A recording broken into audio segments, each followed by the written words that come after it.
चलो भाई सुनो, ध्यान से सुनो मेरी बात गौर से। ये मेरे पास कुछ सवालों क्वेश्चन मौजूद है बोर्ड पर, ध्यान से सुनो।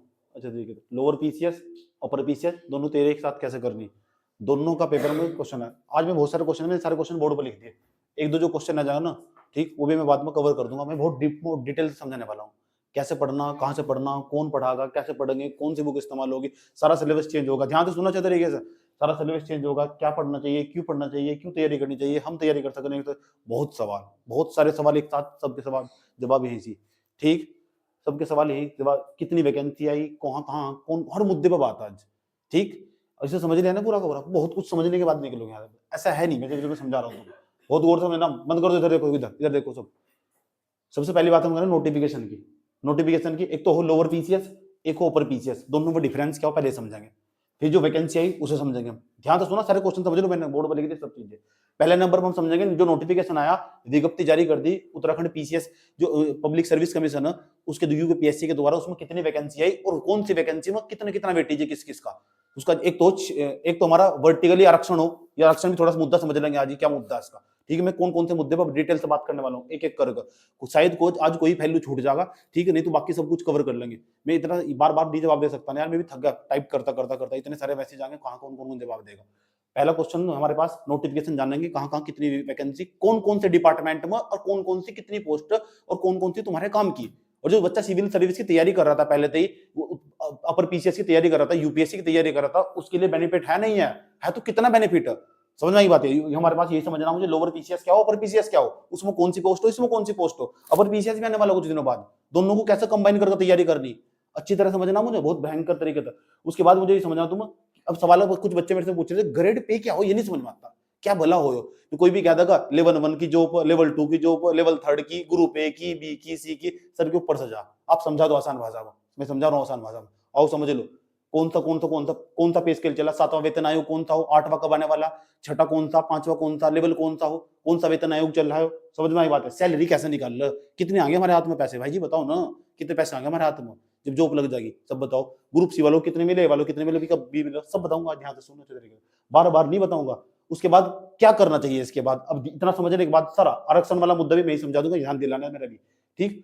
उसके बाद अब दूसरे नंबर की सबसे बड़ी बात है सिलेबस क्या है। इस बार हमारा जो लोअर पीसीएस का सिलेबस है ना, वो सारा चेंज हो चुका है। 600 नंबर का उन्होंने मेंस का, 600 नंबर का उन्होंने पता क्या डाल दिया, 600 नंबर का जीएस बढ़ा दिया। यानी जो बच्चा सिविल सर्विस की तैयारी कर रहा था, समझ में एक बात है, अपर पीसीएस की तैयारी कर रहा था या सिविल सर्विस के यूपीएससी का, सीएससी उसकी तैयारी कर रहा था, उसके लिए बहुत ज्यादा बेनिफिट होगा, ठीक। लेकिन पहले समझना ना पूरा का पूरा उसका पैटर्न क्या है, उसका मेंस का सिलेबस क्या है, पीडी का सिलेबस क्या है, तैयारी कैसे करनी चाहिए। उसके बाद ये समझना तैयारी कहां से करनी चाहिए, कौन सी बुक इस्तेमाल करनी, फ्री में कैसे तैयारी कर सको। एक अक्षर नहीं लगता किसी का, 1 रुपया नहीं लगता। बहुत सारे बच्चे हैं, बहुत सारे टॉपर ऐसे जिन्होंने आज तक कुछ नहीं करा। समझना एक बात, यूट्यूब पर वीडियो वाला देखने वाला बच्चा, उसको तो बहुत अपेक्षा है, अपेक्षा यही है कि मैं समझाऊंगा कहां से तैयारी करो। सब नहीं कोर्स खरीद सकते, किसी का भी कोर्स 4-5-6 हजार रुपए से कम नहीं है। सही बात, 4-5-6 हजार रुपए, इतना कौन मरेगा यार जाकर, समझ नहीं बात है। तो उनके लिए बहुत जरूरी हो, इसलिए मैं क्या करूँ, क्लास बना दूं पूरा बेनिफिट हो जा। उसके बाद आगे जाओ, उसके बुक कौन कौन सी इस्तेमाल करनी, बुक पढ़नी चाहिए नहीं पढ़नी चाहिए, पढ़नी चाहिए तो कौन सी पढ़नी चाहिए। क्या केवल शुरू में प्री की तैयारी कर, बच्चे पूरा 6 के 6 महीने प्री में निकाल दे रहे, 6 के 6 महीने तैयारी हो प्री की, 6 महीने प्री पढ़ रहे। क्वेश्चन है कि नहीं आता नहीं ना, जो बच्चा 6 महीने तक लगातार तैयारी कर रहा हो, लिख रहा होगा, उसकी अलग टाइप की आंसर राइटिंग हो। आज से 4 महीने तुम पहले कैसे लिख रहे थे और आज क्या लिख रहे हो, धरती आसमान का अंतर होगा। क्यों, क्योंकि कंटिन्यूटी थी ना तुम्हारी, answer writing daily answer writing कर रहे थे तुम, सारा फेज पार कर सबसे पहले नंबर पर चले आए। कैसा आंसर राइटिंग हो, किस पर बात करेंगे, कितने क्वेश्चन लिखने चाहिए एक दिन में, कहां से लिखने, कौन लिखवागा, फ्री में कैसे लिख, डिसिप्लिन में कैसे रहो, सबसे बड़ी चीज हो नियम अनुशासन, ठीक। उसके बाद कौन कौन तैयारी कर सकता है, या जो ग्रुप सी की तैयारी करने वाला वो भी तैयारी कर सकता। अरे पहले ग्रुप सी वाले तो भरे थे लोअर पीसीएस को, आराम से निकाल देते, लोअर पीसीएस हो चाहे अपर पीसीएस हो, ग्रुप सी पढ़ने वाला आराम से निकाल दे, केवल प्री निकाल लगा, मैं इसे नहीं निकालता ना, है ही नहीं बस की बात। कारण पता क्या है, फैक्चुअल इन्फॉर्मेशन पढ़ने की आदत पड़ गई, कंसेप्चुअल भूल गया पूरा का पूरा। और जब पेपर बनाया ना, जो सिलेबस बना रखा पूरा का पूरा, उसने इस बार लोअर पीसीएस के सिलेबस के अंदर एप्टीट्यूड भी डाल दिया, जो मैं पहले से डिमांड कर रहा था, मैं खुद ही चाह रहा था उसके अंदर डाल दिया। एप्टीट्यूड, ह्यूमन वैल्यू, जिसे हम कहते हैं सत्यनिष्ठा, जो मैंने तुम्हें पढ़ाया था एथिक्स के अंदर, वो सारा सिलेबस उसके अंदर इंक्लूड कर दिया। सही बात है, यानी पेपर बनाने वाले, सिलेबस चेंज करने वाले को ये बात समझ में आ चुकी है, अगर यहाँ तक करप्शन मिटाना ना तो ये सिलेबस पढ़ पाओ। मैं तो कह रहा हूँ ग्रुप सी के सिलेबस में डाल दो यार, सही बात है, कम से कम बुद्धि तो खुलेगी। बहुत करप्शन करते हैं, बहुत भ्रष्टाचार करते हैं ग्रुप सी वाले भी, बहुत क्योंकि उनका मैकेनिज्म इस तरह डेवलप नहीं है ना। कौन कौन तैयारी कर सकता है जॉब के साथ, कैसे तैयारी करनी। जॉब करते कुछ बच्चे ऐसे जो 8 घंटे की जॉब करते हैं, कुछ ऐसे जो 10 घंटे की जॉब करते हैं, क्या वे भी पढ़ सकते हैं? हाँ, वे भी पढ़ सकते हैं। क्यों नहीं पढ़ना चाहिए? पढ़ने का अधिकार किसे नहीं होना चाहिए? सबको अधिकार होना चाहिए पढ़ने का। आज इस पे बात करनी, कैसे तैयारी को उसके साथ मैनेज करना, कितने घंटे पढ़ना चाहिए, इस पे बात करेंगे। उसके बाद टेस्ट, टेस्ट कितना जरूरी है? टेस्ट लगा हुआ तो कहां से लगा हुआ, या एक ही कोचिंग सेंटर के टेस्ट लगा हुआ, या बहुत सारे कोचिंग सेंटर के टेस्ट इकट्ठे कर ले। समझ बात है। और सबसे बड़ी चीज है कोर्स, कोर्स को हमेशा अवॉइड करना, किसी के भी कोर्स को। यार 5-6 हजार रुपए का कोर्स खरीदे क्या करोगे बताओ? ऐसा थोड़ा ही हो जाएगा। 4-5 हजार का तुम कोर्स खरीद लोगे और फिर सुबह से लेकर शाम तक तैयारी करोगे, एप्लीकेशन को एक बार ओके कर लिया, उसके बाद देखा भी नहीं, सिलेबस खरीद के छोड़ दिया, ये तो वेस्ट ऑफ टाइम है ना। सही बात है। पता लग रहा है हमारे टीचर की क्वालिटी नहीं आती, जो सिलेबस जो कंटेंट चाहिए तो वो मिला ही नहीं। ठीक है, 5-6 महीने इसमें गुजर जाएंगे, 6-7 महीने तो सिलेबस में बिता देगा, कोई मतलब नहीं बैठ जाता इस चीज का। ठीक है, तो ये कोर्स है, कोर्स किसका कोर्स खरीदना चाहिए? मेरा भी नहीं खरीद दो, समझ बात है। मैं तो कोई बेच नहीं रहा, समझ बात, किसी का कुछ नहीं खरीदना, सब कैसे तैयारी करनी है एक एक चीज पर तमीज से आ जाओ। अब पहले बात करते हैं नोटिफिकेशन की, पहले बात करते हैं लोअर पीसीएस क्या हो, अपर पीसीएस क्या हो, उसके बाद नोटिफिकेशन की बात करते हैं। सही बात है। लोअर पीसीएस क्या हो, तो लोअर पीसीएस क्या हो पहले जानते हो, अपर पीसीएस क्या हो। अपर पीसीएस के अंदर ना, जब कोई बच्चा भारत के अंदर इस टाइम सबसे बड़ी जो परीक्षा ना, वो आईएएस की परीक्षा, पूरे भारत की बात कर रहा हूँ, पूरे भारत की जो सबसे बड़ी परीक्षा ना इस टाइम, वो आईएएस की परीक्षा, यानी यूपीएससी का जो एग्जाम हो, सिविल सर्विस का एग्जाम। जो बच्चा बहुत तड़फा हुआ पीस हो, सिविल सर्विस में तैयारी करी हो और वहां उसका नंबर नहीं जाया हो, फिर टिकने के बाद वो सीधा स्टेट पीसीएस में चला जा। स्टेट पीसीएस को अपर पीसीएस बोलते हैं। लगभग सभी स्टेट पीसीएस, लगभग हर स्टेट अपना पीसीएस करवाता, 5-6 साल बाद करवाता अपर पीसीएस।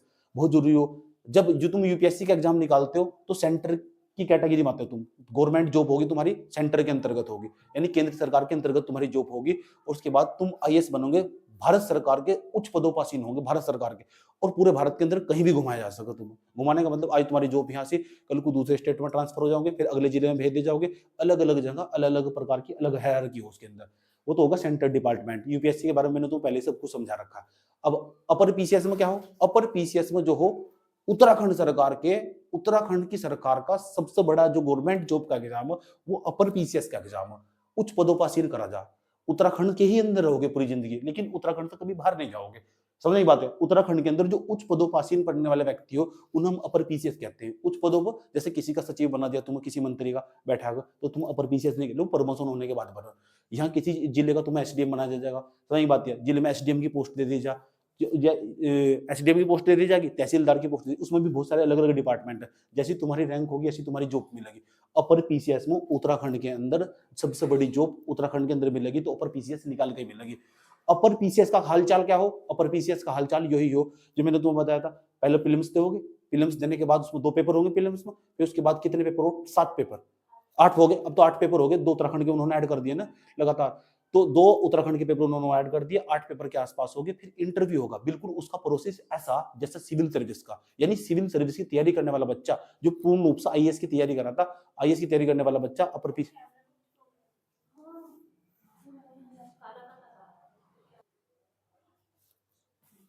समझ में आई बात है? क्या कहने की कोशिश कर रहे हैं हम? अपर पीसीएस समझ में आया? उत्तराखंड, इतनी बात बताओ समझ में नहीं है? कोई प्रॉब्लम छो? समझ में आया था को? अब लोअर पीसीएस क्या हो, जब अपर पीसीएस की वैकेंसी आएगी तो अपर पीसीएस को मैं फुल डिटेल से एनालिसिस करूंगा, उसका विश्लेषण करूंगा। अब मैं समझा रहा हूं लोअर पीसीएस क्या हो, इस बार कितनी पोस्ट आई और उन पोस्ट के अंदर कौन कौन सा कितना कितना कितना वेटेज है, जनरल कास्ट वालों को क्या मिला, ओबीसी वालों को क्या मिला, एससी वालों को क्या है, एसटी वालों को क्या है। समझ लो, केवल 5-7 मिनट का काम है। लोअर पीसीएस और अपर पीसीएस में मुख्य मोटे मोटे तौर पर अंतर समझ में आया? उच्च पदोपासीन करा जा, समझ बात है। अभी मैं जब लोअर पीसीएस का समझाऊंगा ना तो तुरंत अपर पीसीएस का खुद समझ में आएगा कौन कौन सी पोस्ट मिला, कौन कौन सी पोस्ट का क्या क्या काम हो, सैलरी क्या हो, ये भी आज निकाल देंगे। ठीक, वैसे तो इसका मैं ग्रेड पे का पूरा समझाऊंगा, एक अलग से पूरा क्लास लूंगा कौन कौन सी ग्रेड पे, 1 से लेकर 18 जो लेवल हो ना, लेवल 1 लेवल 2 लेवल 18 तक हो, 18 तक के लेवल, जितने भी मंत्री हो ना 18 तक लेवल, उनकी जो सबसे कम हो 1800 ग्रेड पे का, 1800 ग्रेड पे की जो हो सबसे कम हो, चौकीदार की जो जॉब होगी, सबसे जो बड़ी जॉब होगी वो होगी 18वें ग्रेड, 18वें नंबर का जो लेवल होगा, 18वें नंबर पे जो लेवल पे आ गए ना वो सबसे बड़ी जॉब होगी। जितने मंत्री ना उन 18वें लेवल की 2.5 लाख रुपए उनकी बेसिक सैलरी हो, इसकी 18,000 हो जो लेवल 1 वाले हो, लेवल 2 आगा, फिर 3 आगा, 4 आगा, 5 आगा, 7 आगा, 5 के बाद 6 आगा, 7 आगा, 7 त्रिनिमा हुआ जो लोअर पीसीएस है, 7th में इसमें लेवल 7 की भी जॉब, लेवल 5 की भी, और लेवल 5 6 7 तक की जॉब इसके अंदर मौजूद है। समझ जाएंगे भी? समझ बात है। अभी तो तुम लेवल लेवल का नाम पता लग रहा होगा, अगर कुछ भी नहीं पता लग रहा होगा कोई बात नहीं, हो रहा होगा तभी समझेंगे अच्छी तरीके। इतनी बात बताऊं तो पहले हम नोटिफिकेशन पर बात कर लेते हैं। नोटिफिकेशन तुम्हारे पास पहुंच गया? नहीं है तो मैंने नंबर पर बता देना, मैं भिजवा दूंगा। और नोटिफिकेशन कैसे डाउनलोड हो समझ लो, उत्तराखंड जो यूकेपीएससी है उसकी वेबसाइट से जाकर नोटिफिकेशन डाउनलोड कर ला जा। इधर उधर से मांगते नहीं फिरते नोटिफिकेशन। हिंदी पढ़नी आती है, आराम से बैठ कर पढ़ो, खुद के वकील और खुद के जज खुद ही बनना सीखो, वो बहुत जरूरी हो। जाकर वहां सब लिखा हुआ, सब इतनी इंग्लिश और इतनी हिंदी पढ़नी आनी चाहिए। समझ में आई बात? नोटिफिकेशन को खुद पढ़ना सीखो, तो कब तक दूसरों के सारे जियोगे। अब देखो नोटिफिकेशन में क्या बात, 13 दिसंबर तक फॉर्म भरने स्टार्ट हो गए, उसके बाद 4 जनवरी तक हमारे फॉर्म भरे जाएंगे। 4 जनवरी लास्ट डेट लोअर पीसीएस। जो व्यक्ति ना, जिस व्यक्ति का सपना था यार सिविल सर्विस में जाने का, एक अच्छा मौका मिला, तू मजाक नहीं कर रहा है, ठीक, एक अच्छा मौका मिला। 4 जनवरी लास्ट डेट, तो 13 से लेकर 4 जनवरी के बीच में फॉर्म फिलअप हो जाना चाहिए प्रत्येक बच्चे का जो यूट्यूब पे क्लास निकला। कब तक मैंने बताया? 13 दिसंबर तो कब तक? 4 जनवरी तक फॉर्म फिलअप कर देना जरूर। अच्छा सवाल है, कौन फॉर्म फिल कर सका? जिसने उत्तराखंड के रोजगार कार्यालय में नाम लिखवा रखा वो फॉर्म फिल कर सका। सही बात है। 10वीं 12वीं जिसने यहीं से कर रखी वो फॉर्म फिल कर सका। जो बाहर का पढ़ा हुआ व्यक्ति ना, 10वीं 12वीं बाहर से कर रखी, ठीक, वो फॉर्म नहीं फिलअप कर सकता लोअर पीसीएस का, यानी बाहर के व्यक्ति को यहाँ अलाउड नहीं है इसमें। अपर पीसीएस में एंट्री मार सको। सही बात है, ठीक, ये भी समझ लो। इतनी बात बताओ समझ में आई नहीं आई? कोई प्रॉब्लम यहाँ तक? अब थोड़ा बात कर लेते हैं नोटिफिकेशन में, बात कर लेते हैं। अब नोटिफिकेशन के अंदर जो आया ना, इसके अंदर अब मैं मोटे मोटे तौर पर तुम्हें आराम से समझा देता हूँ कितनी वैकेंसी और कितनी जरूरी है वैकेंसी। ठीक, इन्होंने कहा टोटल हमारे पास जो वैकेंसी है टोटल 113। इन्होंने ये भी कहा नोटिफिकेशन के अंदर कि हमें इनकी संख्या घटा भी सकते हैं बढ़ा भी सकते हैं। अब कितने, मेरे हिसाब से बढ़ाएंगे क्योंकि बहुत सारे पोस्टर भी जो खाली, मेरे हिसाब से संख्या बढ़ाएंगे। 113 वैकेंसी, 113 वैकेंसी नहीं है, अब सुन लो 113 वैकेंसी है नहीं है। 113 वैकेंसी जब मेंस में लेके जाएंगे ना तो 15 गुना मान लो, लगभग 15 गुना ले। सही बात है, 15 से गुना कर दो, 15 से 45 का 5 का 15 एकम 15, 15 4 कितने हो 19, 19 का 9 का 15 एकम 15, 15 एक 16। इतनी वैकेंसी, ये वैकेंसी, ये मेंस से बैठेंगे बच्चे। इस श्रेणी में जाना, 113 पर नहीं ध्यान देना। अगर तुम इसमें नहीं आए तो फिर डूब मरो। इतनी वैकेंसी 1695, लगभग 1700 वैकेंसी।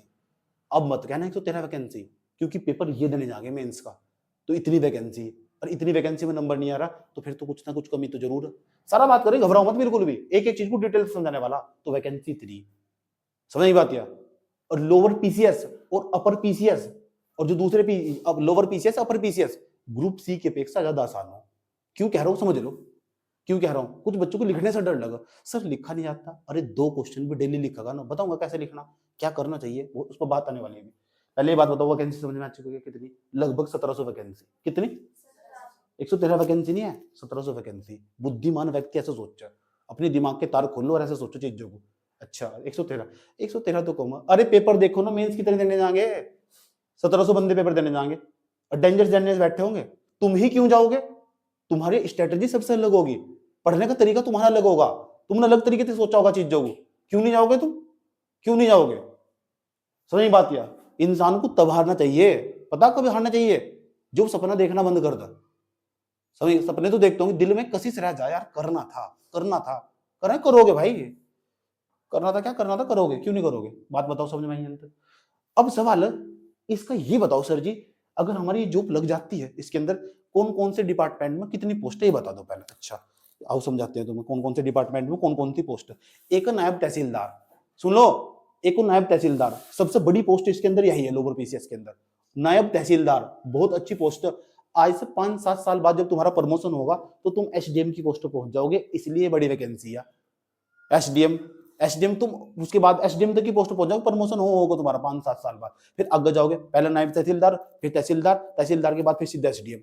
सही बात है। और उसके अंदर भी अलग हो, जो न्यायिक वाला हो अलग हो। मैं बहुत टेक्निकल तरीके से नहीं जा रहा हूँ, पूरा का पूरा काम क्या हो उसका ये भी समझ लो। सरकार के लिए पैसा इकट्ठा करना जमीनों में से, ये नायब तहसीलदार का काम हो। तहसीलदार आज तहसीलदार नहीं आया तो नायब तहसीलदार कुर्सी पर बैठा था, कभी कभी वैकेंसी खाली पड़ी रहा। नायब तहसीलदार के बाद इसका नंबर आओ।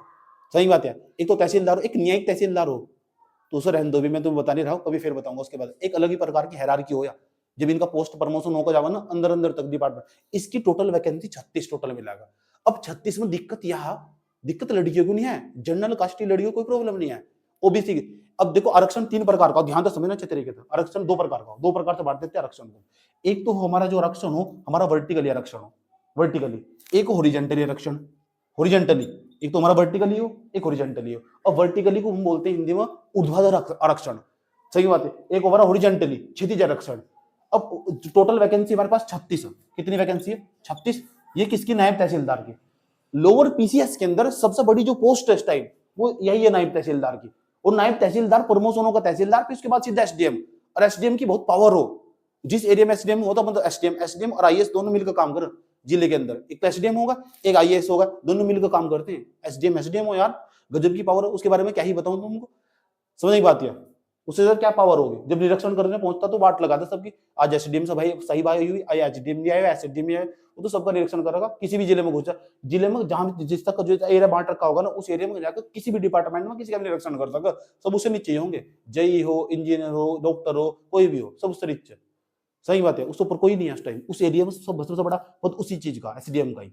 सही, अपर पीसीएस था, सीधा एसडीएम बना। जो अपर पीसीएस निकाल लोगे ना, अभी तो तुम यहाँ बनोगे, नायब तहसीलदार बना दे तुम्हें, फिर तहसीलदार, फिर सीधा एसडीएम। अपर पीसीएस दोगे तो सीधा फिर एसडीएम की पोस्ट मिलेगी। अपर पीसीएस में सबसे बड़ी पोस्ट एसडीएम की। और एसडीएम तो ऊपर प्रमोशन होगा, फिर आईएएस बना।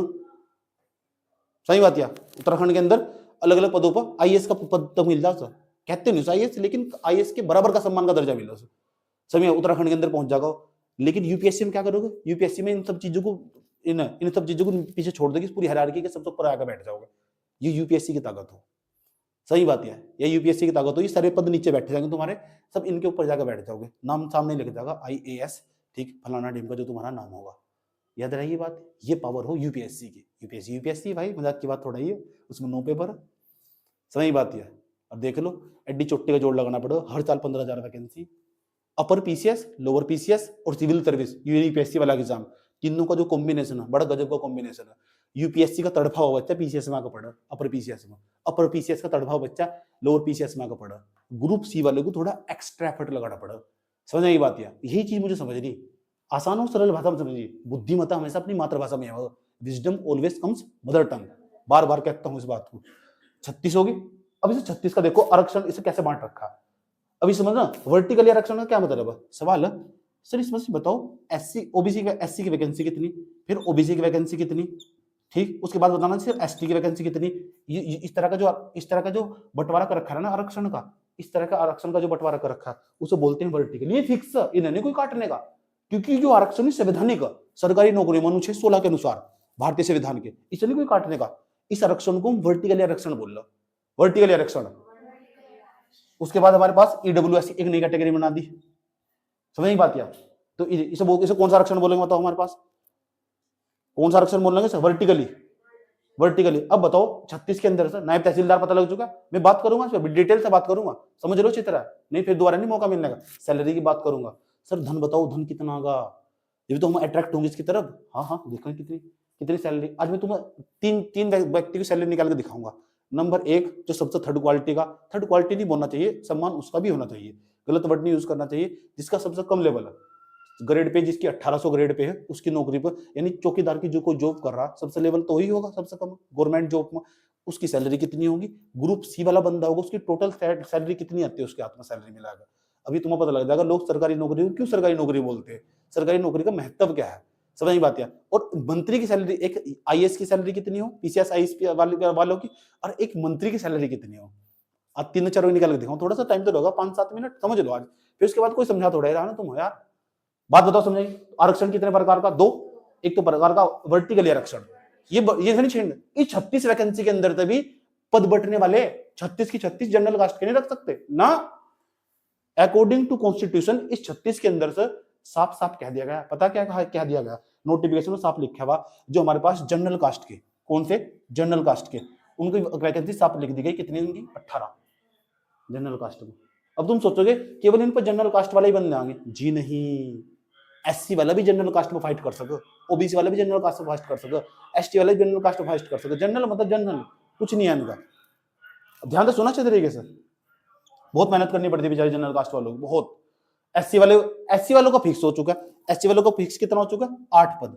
ये कुछ करो या धरो या ना कुछ करो, इन्हें रखना ही है, मजबूरी नहीं की है, इन्हें रखना ही पड़ेगा फिक्स। अब कुछ बंदों ने 8 सीट पर फाइट करके एससी वालों ने ले ली, भी जनरल कास्ट की भी सीट काट सके, जनरल का 8 तो लेंगे ही लेंगे, मैं जनरल कास्ट में भी जा सका पूरे के पूरे, ये 8 के 8 बंदे एक तरफ निकाल दो, उन्होंने सीट काट दी पूरी की पूरी, जनरल कास्ट में भी जा सका।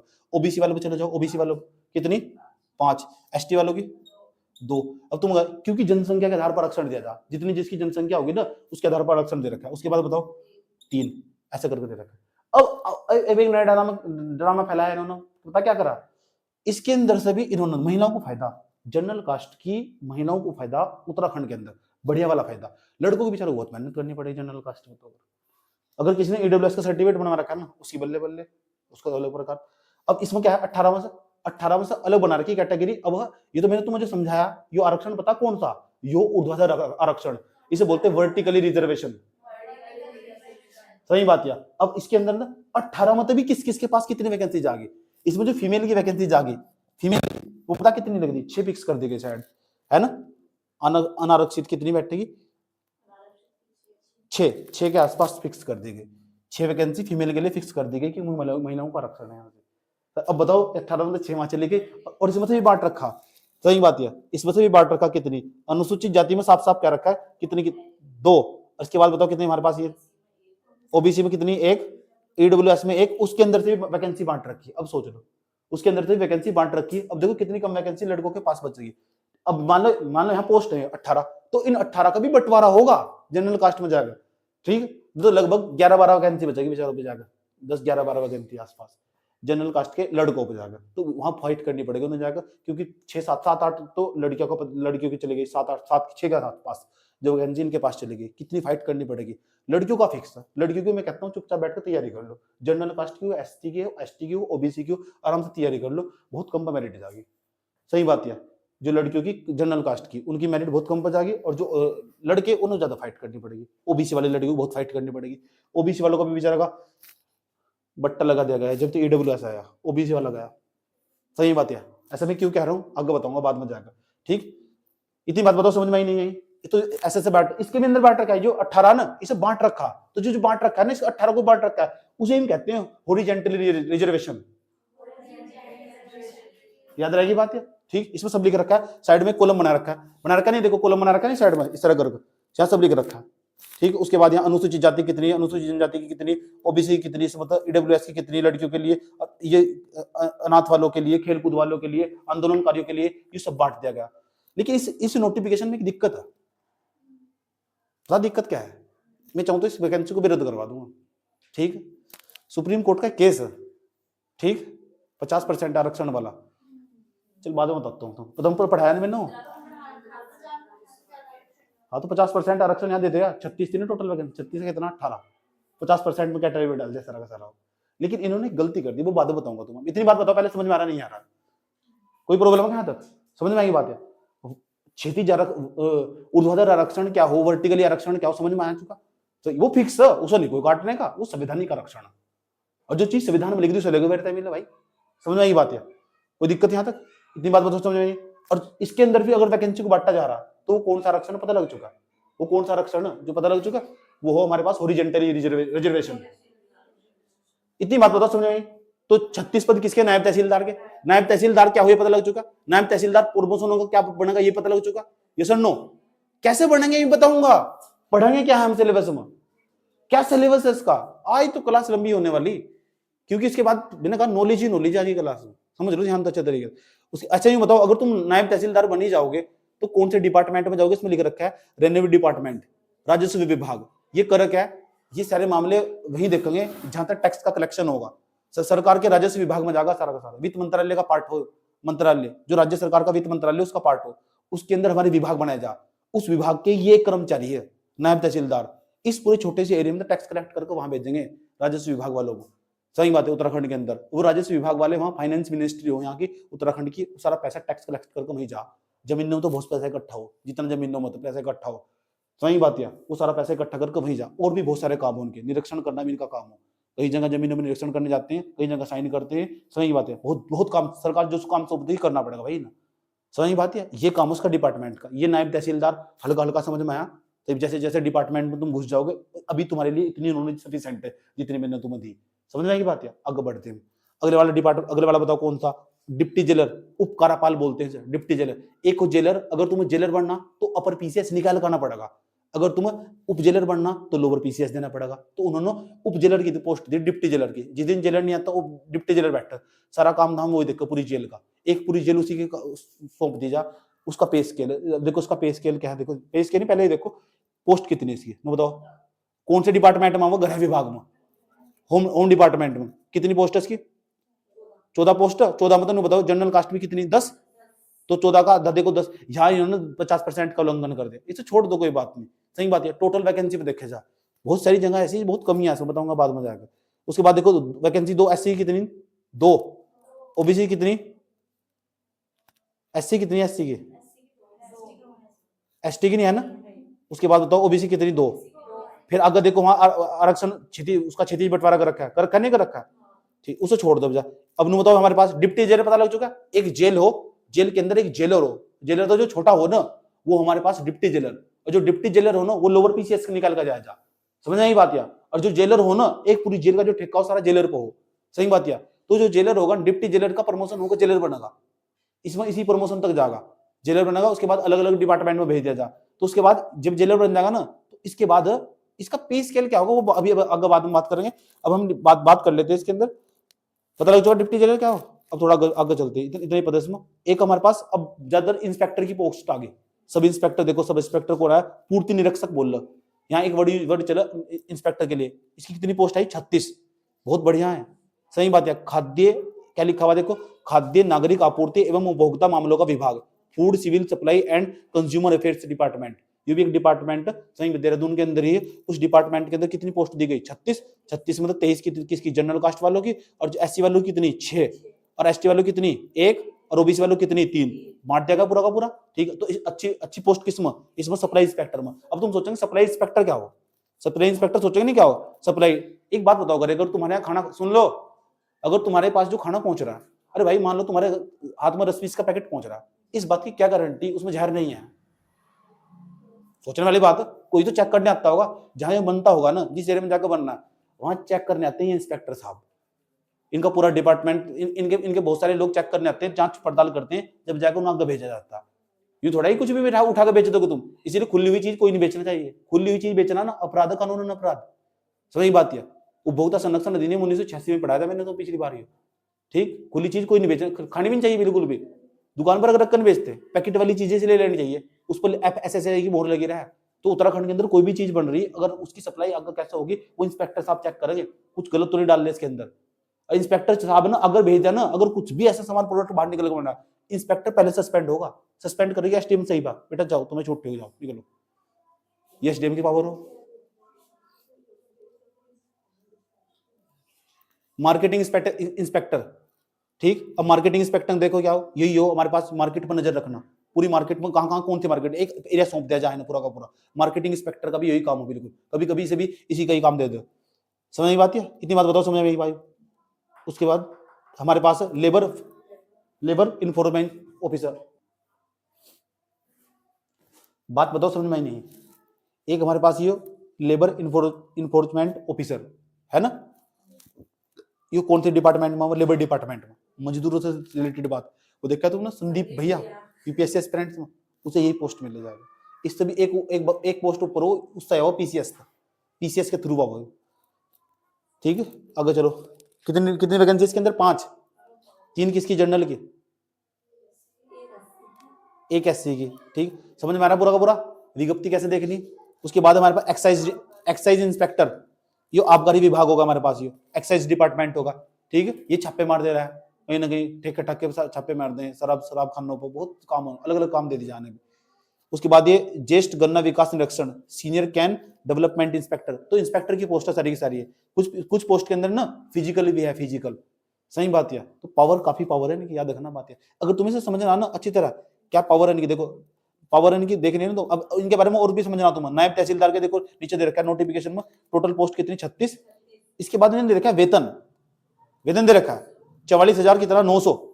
नायब तहसीलदार का वेतन देखो, वेतनमान कितना? 44,900 से लेकर 1,42,000। लेवल 7 आया, लेवल 7 देखते हैं क्या हो, 7वां कमीशन आयोग क्या हो। अभी मैंने थोड़ा सा ही समझा पाऊंगा, समझ लो इसकी वैकेंसी, ध्यान से सुनो अच्छे तरीके से जो मैं समझाने वाला हूँ।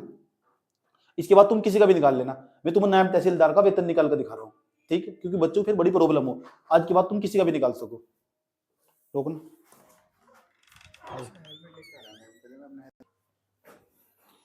इतनी बात बताओ, समझ में नहीं आई? ठीक, मुझे इसका विश्लेषण करना जरूरी था। अब ये क्या बीमारी हो यार, लेवल 1 हो गया, लेवल 2 हो गया, लेवल 3 हो गया, भाई लेवल 1 से लेकर लेवल 18 तक की जॉब है भारत में। सही बात है, लेवल जो यहाँ का वित्त मंत्रालय ना उसे बांट रखा है 1 से लेकर 18 तक की जॉब को बांट रखा है। और इसमें जो कमीशन आया अब तक, कमीशन आयोग को क्या हुआ, अब तक जो 7वां कमीशन चल रहा है, 7वां पे स्केल पर कितनी जॉब मिलती है, अब ये समझाने वाला हूँ मैं तुम्हें। Group A, group B, group C, group D, मैं एक का निकाल के दिखाऊंगा, आज के बाद तुम सबका निकाल लोगे। सही बात है, सैलरी मान लो देखो मोटे मोटे तौर पर, तो पहले मैं तुम्हें निकाल के दिखाता हूँ। कोई ग्रुप डी वाला की सबसे लास्ट के पोस्ट पर जाओगे, 1800 ग्रेड पे है, तो वहां सैलरी लिख के रखा, बेसिक सैलरी इसकी अच्छा 18,000 रुपए होगी सैलरी इसकी। ठीक है, मैं निकाल के दिखाता हूँ, फिर 3 का निकाल के दिखाऊंगा तुम, फिर तुम कभी भी निकाल लोगे, समझे? क्योंकि यार तुमको क्या पता है।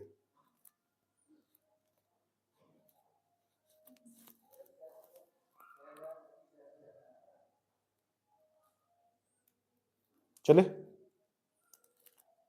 देखो, अगर हम कह रहे इसे हटा देता हूं मैं, कहाँ चला गया यार डस्टर का,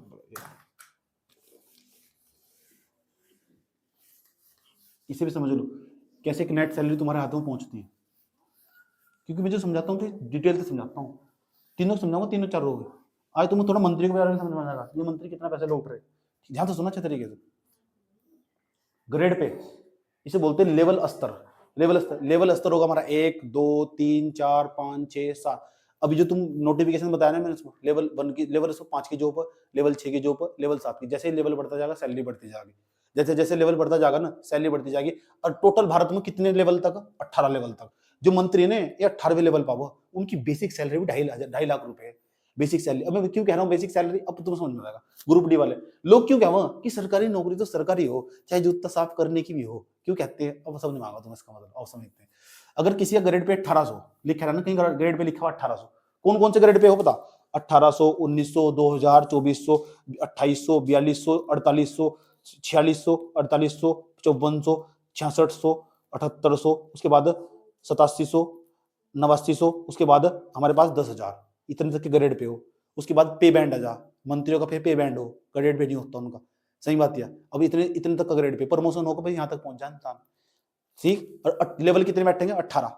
अब तुम देखना कौन सी जॉब कौन से लेवल में, कभी भी तो कैसे निकाल लेंगे, फिर उसको देखना ग्रेड पे क्या है, पहले देखना कौन से लेवल की जॉब है, और जैसे लेवल बढ़ता जाएगा सैलरी बढ़ती जाएगी, बेसिक सैलरी बढ़ती जाएगी, जैसे जैसे लेवल बढ़ता है। अभी मैं लेवल 1 वाली समझा रहा हूँ, फिर ग्रुप सी वाले समझाऊंगा। सही बात है, लेवल जो 5 या 4 में आ गई कम से कम, उसे भी समझ लो। किसी ने कहा ये 1800 ग्रेड पे की जॉब है, तुमने कहा 1800 ग्रेड पे की जॉब है, 1800 ग्रेड पे, इसका मतलब नहीं 1800 रुपये महीना मिलेंगे तुम्हें यार।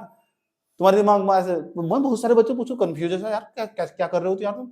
सबसे पहले तो देखो उसकी बेसिक सैलरी क्या है, तो बेसिक सैलरी नीचे लिख कर रखो पूरा का पूरा, एक पे मैट्रिक्स हो पूरी की पूरी, पे मैट्रिक्स बोल लो सर पूरी की पूरी, इसकी बेसिक सैलरी वही लिख कर रखो, नोटिफिकेशन सब लिख कर रखो। उसने कहा 18,000 रुपए, तो इसका मतलब यूं नहीं है बेसिक सैलरी कि उसे इतने ही पैसे मिलेंगे। जो जॉब कर रहा हो सब पता रहा है, जो गवर्नमेंट जॉब कर रहा है सब पता रहा है, बेसिक सैलरी उसकी 18,000 रुपए है। कितनी, 18,000 रुपए। अब 18,000 रुपए ही नहीं मिलेंगे केवल, ये तो बेसिक सैलरी उसकी। अब 18,000 रुपए पर बहुत सारे भत्ते मिलेंगे सर, सही बात है, बहुत सारे अलाउंस मिलेंगे। सबसे पहले जो उस पर जोड़ो उसका नाम हो डीए, डीए इसे बोले डियरनेंस अलाउंस। पता नहीं ऐसा शब्द क्यों लिख दिया, मेरे हिसाब से इन्फ्लेशन अलाउंस लिखना चाहिए था ऐसा शब्द। इसे बोले डियरनेंस अलाउंस, इसे बोलते हैं हमारा महंगाई भत्ता। महंगाई भत्ता, महंगाई भत्ता मिला, हर साल महंगाई बढ़ा, हर साल सैलरी इतनी, बेसिक सैलरी ये अलाउंस बढ़ते चले जाएंगे, और अलग जगह अलग अलग अलाउंस। डियरनेंस अलाउंस क्या नाम है, हिंदी में कहते हैं महंगाई भत्ता। समझ लो, कोई नहीं बताने का इस तरह, एक क्लास थोड़ी हो रही स्त्री, आज समझ लोगे पूरी जिंदगी काम आएगा, फिर किसी को भी समझा दोगे। ग्रेड पे पता करो, ग्रेड पे कितना, बेसिक सैलरी पता करो, उसके बाद डीए जोड़ो उसमें, उसके बाद एचआरए जोड़ो, टीए जोड़ो उसके अंदर, और सैलरी करके निकाल देंगे मोटे मोटे तौर पर, खुद ही अंदर लगा लोगे। अच्छा ये साहब लेवल बता तो कौन सा लेवल बता, अच्छा फिर ग्रेड पे बता तुम कौन सा, फिर सुनो बेसिक सैलरी बता, आगे भी निकाल के दिखाते हो पूरी सैलरी कितनी आगे इसके हाथ में। समझ की बात है, तो क्या पता करना, मैं 3 की निकाल के दिखा। तो डीए, आज जो डीए का रेट है ना वो चलता रहा है, डीए टीए एचआरए एंड जितने भत्ते हो is always calculate on basic salary. सारी चीजें बेसिक सैलरी पे कैलकुलेट हो। इस टाइम जो डीए का रेट चल रहा है 46% के आसपास चल रहा है। सरकार एक साल में, स्टेट की गवर्नमेंट एक साल में एक साल में 2 बार भत्ता बढ़ाओ, महंगाई भत्ता 2 बार बढ़ा हुआ, कभी 3% बढ़ा दी, कभी 2% बढ़ा देगी, सरकार पर निर्भर करा। क्यों? जरूरी नहीं है एक रस पीस का पैकेट जो पहले 10 रुपए का था, आज तो कुछ साल बाद भी, कुछ महीने बाद, कुछ सालों बाद भी वो महंगाई ना बढ़े उसको, हर चीज में महंगाई बढ़नी, तो फिर तो एक सरकारी नौकरी वाला परेशान हो जाएगा ना बेचारा, तो इसलिए बढ़ाना जरूरी हो। तो डीए कभी फिक्स नहीं होता, साल में 2 बार कम से कम बढ़ेगा ही बढ़ेगा। सेंट्रल गवर्नमेंट का हिसाब अलग है, स्टेट गवर्नमेंट का अलग अलग, स्टेट का अलग अलग हिसाब है। बात समझ में आनी मैं क्या कह रहा हूँ? तो क्या है डीए, और डीए किस पर कैलकुलेट हो हमेशा? इस पर कैलकुलेट हो बेसिक सैलरी पर। समझ नहीं बात? ये जो क्या ऊपर हमारे पास ये ग्रेड पे लेवल कौन सा? 1।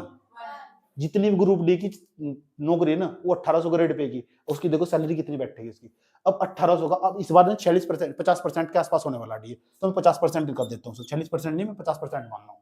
सही बात है, जो रेट चल रहा है तुम चेक कर सको, अलग अलग राज्य का अलग अलग मिलेगा, तुम्हें अलग अलग स्टेट का अलग अलग मिलेगा। सही बात, जो डीए हो सेंटर का अलग मिलेगा। सही बात, सेंटर केंद्र सरकार, अगर तुम केंद्र सरकार में नौकरी कर रहे हो तो वहां भी तुम्हारा डीए का मतलब डियरनेंस अलाउंस फास्ट 50%। अब बताओ 18,000 का 50% निकाल लेंगे, तो मैंने तुम्हें मैथ नहीं पढ़ाया था, परसेंटेज 9,000 बैठ जाएगा, तो 9,000 बेचारे यहाँ तो मिलेंगे, 18,000 तो मिलेंगे 9,000 नहीं मिलेंगे ऐड होकर सैलरी में, तो 18 कितने बैठेंगे? 18 9 27,000 सैलरी होगी। जो झाड़ू मार रहा है ना, पोछा मार रहा है, पियोन की नौकरी कर रहा है, उसकी 27,000 सैलरी होगी। अब उसके बाद दूसरे नंबर बताओ हमारे पास एचआरए, ये क्या हो? House rent allowance. इसका मतलब जानो, वो जान जिस एरिया में रहकर जॉब कर रहा, उसे अगर वो घर नहीं दिया गया सरकार ने, तो फिर सरकार को एचआरए दे, हाउस रेंट अलाउंस दे, और वो भी 3 प्रकार का हो। अगर बड़ा शहर होगा तो वहां महंगा कमरा मिले, छोटा शहर होगा तो वहां थोड़ा सस्ता होगा। तो 3 श्रेणी मैटर का सरकार ने 27-28% के आसपास चलता रहा है। ये भी बढ़ता रहा घटता रहा है, शहर के हिसाब से बढ़ता रहा है। 27%, अलग अलग शहर में अलग अलग हिसाब, 27 से 30% के आसपास मान लो, बढ़ जाएगा ना भी 30% के आसपास। अब बताओ उसका 30% निकाल लेंगे, 18,000 नहीं आया। अरे भाई 18,000 का कितना बढ़ेगा? 30% निकाल लेंगे, 30/100 काट दो, धड़ धड़ धड़ धड़, उसके बाद 18 के बैठेगा 54, 5,400 के आसपास, मोटे मोटे तौर पर इतने। अभी ये नहीं है, अभी टीए भी मिलेगा। क्या मिलेगा? टीए। तो सरकारी नौकरी है। सही बात है। ट्रैवलिंग अलाउंस, सही बात है। ट्रांसपोर्ट करेगा यार वो, किकर जाएगा जॉब पर, उसका खर्चा नहीं लगेगा जोड़ जो पैसा लेके जाएगा वो सरकार दे रही। ये तो क्या कहते थे गांव में? सरकारी नौकरी सरकारी हो, सरकार का जमाई बन जाओ, ऐसे तो कहते थे गांव में। इसीलिए कहते उन्हें कुछ नहीं पता। जो हम इतने टेक्निकल तरीके समझ रहे हैं ना, वो गांव के आदमी पहले पता, सरकारी हो चाहे जूता साफ करने की हो, ये कह रहा था वो, ये कहना चाह रहा था वो। समझ में आया बात? ये अब ट्रैवलिंग अलाउंस 3-4% के आसपास, 3-4-5% मान लेता हूँ, सब बेसिक सैलरी पे कैलकुलेट होगा, इसका 5% के आसपास निकालना। बताओ 18,000 का कितना निकालना? 5%, 5 बटे कितना बैठेगा? 100, उसके बाद धड़ धड़ काट दिया, 18 पंजे 90, कितना बैठेगा? 900 बैठेगा। 18,000 था, कहाँ आ गई? 900 बैठेगा ना। हाँ तो 1,000 के आसपास मान लो, क्या दिक्कत होगी? मान लिया। अब जोड़ो कितना बैठेगा। अन्य भत्ते भी हो, अभी छोड़ दो, अभी तो अलग अलग जगह अलग अलग अन्य भत्ते भी हो, उसे मैं जोड़ नहीं रहा हूं। अन्य भत्ते नहीं, अलग अलग सरकार, अलग अलग पोस्ट में अलग अलग भत्ते हो, अलग अलग पोस्ट पर अलग अलग भत्ते होंगे, अलग अलग। किसी को बच्चे का भी देगा खर्चा, किसी को शादी का भी, शादी बच्चों का, दोनों का ब्याह का मिला। आर्मी वालों को अलग भत्ते मिला, अलग टाइप के। मेरे भाई को आर्मी में 1,80,000 रुपए इसी बात के मिले, बस 1,00,000 रुपए, 1 साल के, बीवी बच्चों के शादी करके 1,80,000 रुपए 1 साल के मिला। समझ बात? पैसे जा रहे हो उसके, क्योंकि शादी नहीं हुई उसकी। समझ लो, समझ गए? जोड़ दो ना सबको, जोड़ो कितना बैठेगा? 18 और 9 कितने बैठेंगे? 27, 27 और 5 32, 33, 34,000 रुपए के आसपास, 34 मान लो, मोटे मोटे तौर पर मान लो यार, इतनी सैलरी है। या उसकी जो सबसे कम लेवल पर लगा हुआ, लेवल 1 पर लगा हुआ, 1800 ग्रेड पे उसका। सही बात है। अब कनिष्ठ सहायक वालों का 2800 ग्रेड पे, अगर मैं गलत नहीं, 28 से 2400 ग्रेड पे उसका। सही बात है। उसकी बेसिक सैलरी देखनी पड़ेगी कितनी। अगर तुमने कहा sir sir sir sir sir sir sir sir सब तो 2800 ग्रेड पे वाले पे जा रहे हैं, अगर तुम 2800 ग्रेड पे वाले पे जा रहे हैं, एक काम करते हैं, नायब तहसीलदार का निकाल लेते हैं, नायब तहसीलदार का निकाल लेंगे। अब नायब तहसीलदार देखो कितना मजा मारेगा, नायब तहसीलदार, क्योंकि तुम इसके बारे में समझाना, हटा दो सर, बात समझ में आई? आज ये सब चीजें जोड़ो उसमें, टीए डीए सब। डीए का मतलब समझ गए? डीए मतलब डियरनेंस अलाउंस, महंगाई भत्ता बढ़ता रहा है। अलग अलग सरकार का अलग अलग होगा, सेंटर की सरकार का अलग होगा, स्टेट की सरकार का अलग होगा। ये समझाना बहुत जरूरी था यार, कोई नहीं समझाता है। इसलिए क्या है, नोटिफिकेशन उचित है, एनालिसिस करना, समझा देना बच्चों को। आज के बाद फिर तुम्हारी टेंशन ही खत्म हो जाएगी यार। सबसे ज्यादा मजा आ रहा है नेता, उनके भत्ते इतने प्रकार के ना, अगर उन्होंने देखना स्टार्ट करोगे, इतनी सुविधाएं ना उनके पास, इतनी सुविधाएं क्या बताऊं तुम, लग्जरी लाइफ जी रहे। मैं कहता हूं सरकार ना यार अग्निवीरों को तो नुकसान कर दिया, सरकार को ना पैसा काटना चाहिए था, इनकी इनकम काटनी चाहिए, जितने भी नेता सबके, इनके भत्ते माफ, इनके भत्ते खत्म करने चाहिए सबके।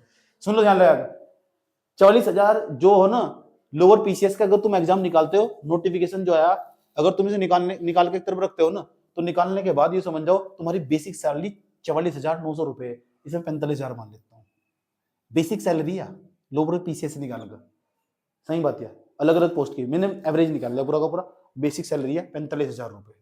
अब 45,000 रुपए का तुम निकाल लोगे, पहले नंबर पर डीए। अब जब डीए निकाल लोगे तो बताओ मुझे, डीए निकालने के बाद 45 का आधा कर लो कितना बैठेगा, 45 का आधा कर लो मोटे मोटे तौर पर 23,500, यानी 23,000 कितना बैठेगा 500, ठीक, 50% डी हो जाएगा कुछ दिनों बाद। उसके बाद क्या निकाल लोगे, HRA, ये कितने परसेंट बताते मैंने तुम्हें, 10% मान लो सर, 8-10% के आसपास, 30%, अलग अलग शहर का अलग अलग हिसाब हो ना, सही बात है, 30% मान लो, चलो कितना बैठेगा बताओ, 30% निकाल लेंगे इसका, 45,000 का 30% निकाल लेंगे, 30 बटे कितना बैठेगा 100, धड़ धड़ धड़ धड़ कितना बैठेगा ना बताओ, 45 दिया, बताओ कट गया यहां तक, 30%,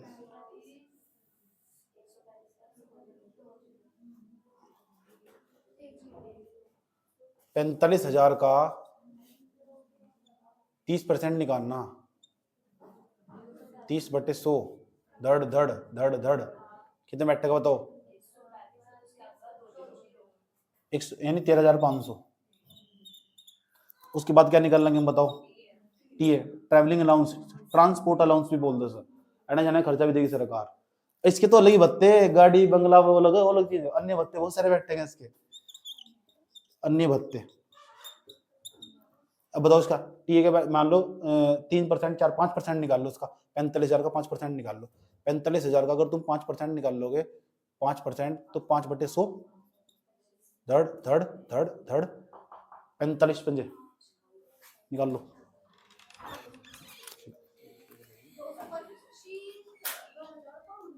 2,500 जोड़ लो तुम, 2,500 जोड़े सैलरी, 45 तो ऊपर बेसिक पड़ी हुई, 45 और 20 कितने हो गए, जोड़ो जोड़ो, 45 और 20, 40 और 20 60, 60 और 5 65, 65 और उसके बाद 65 और 3 68, 68 और 13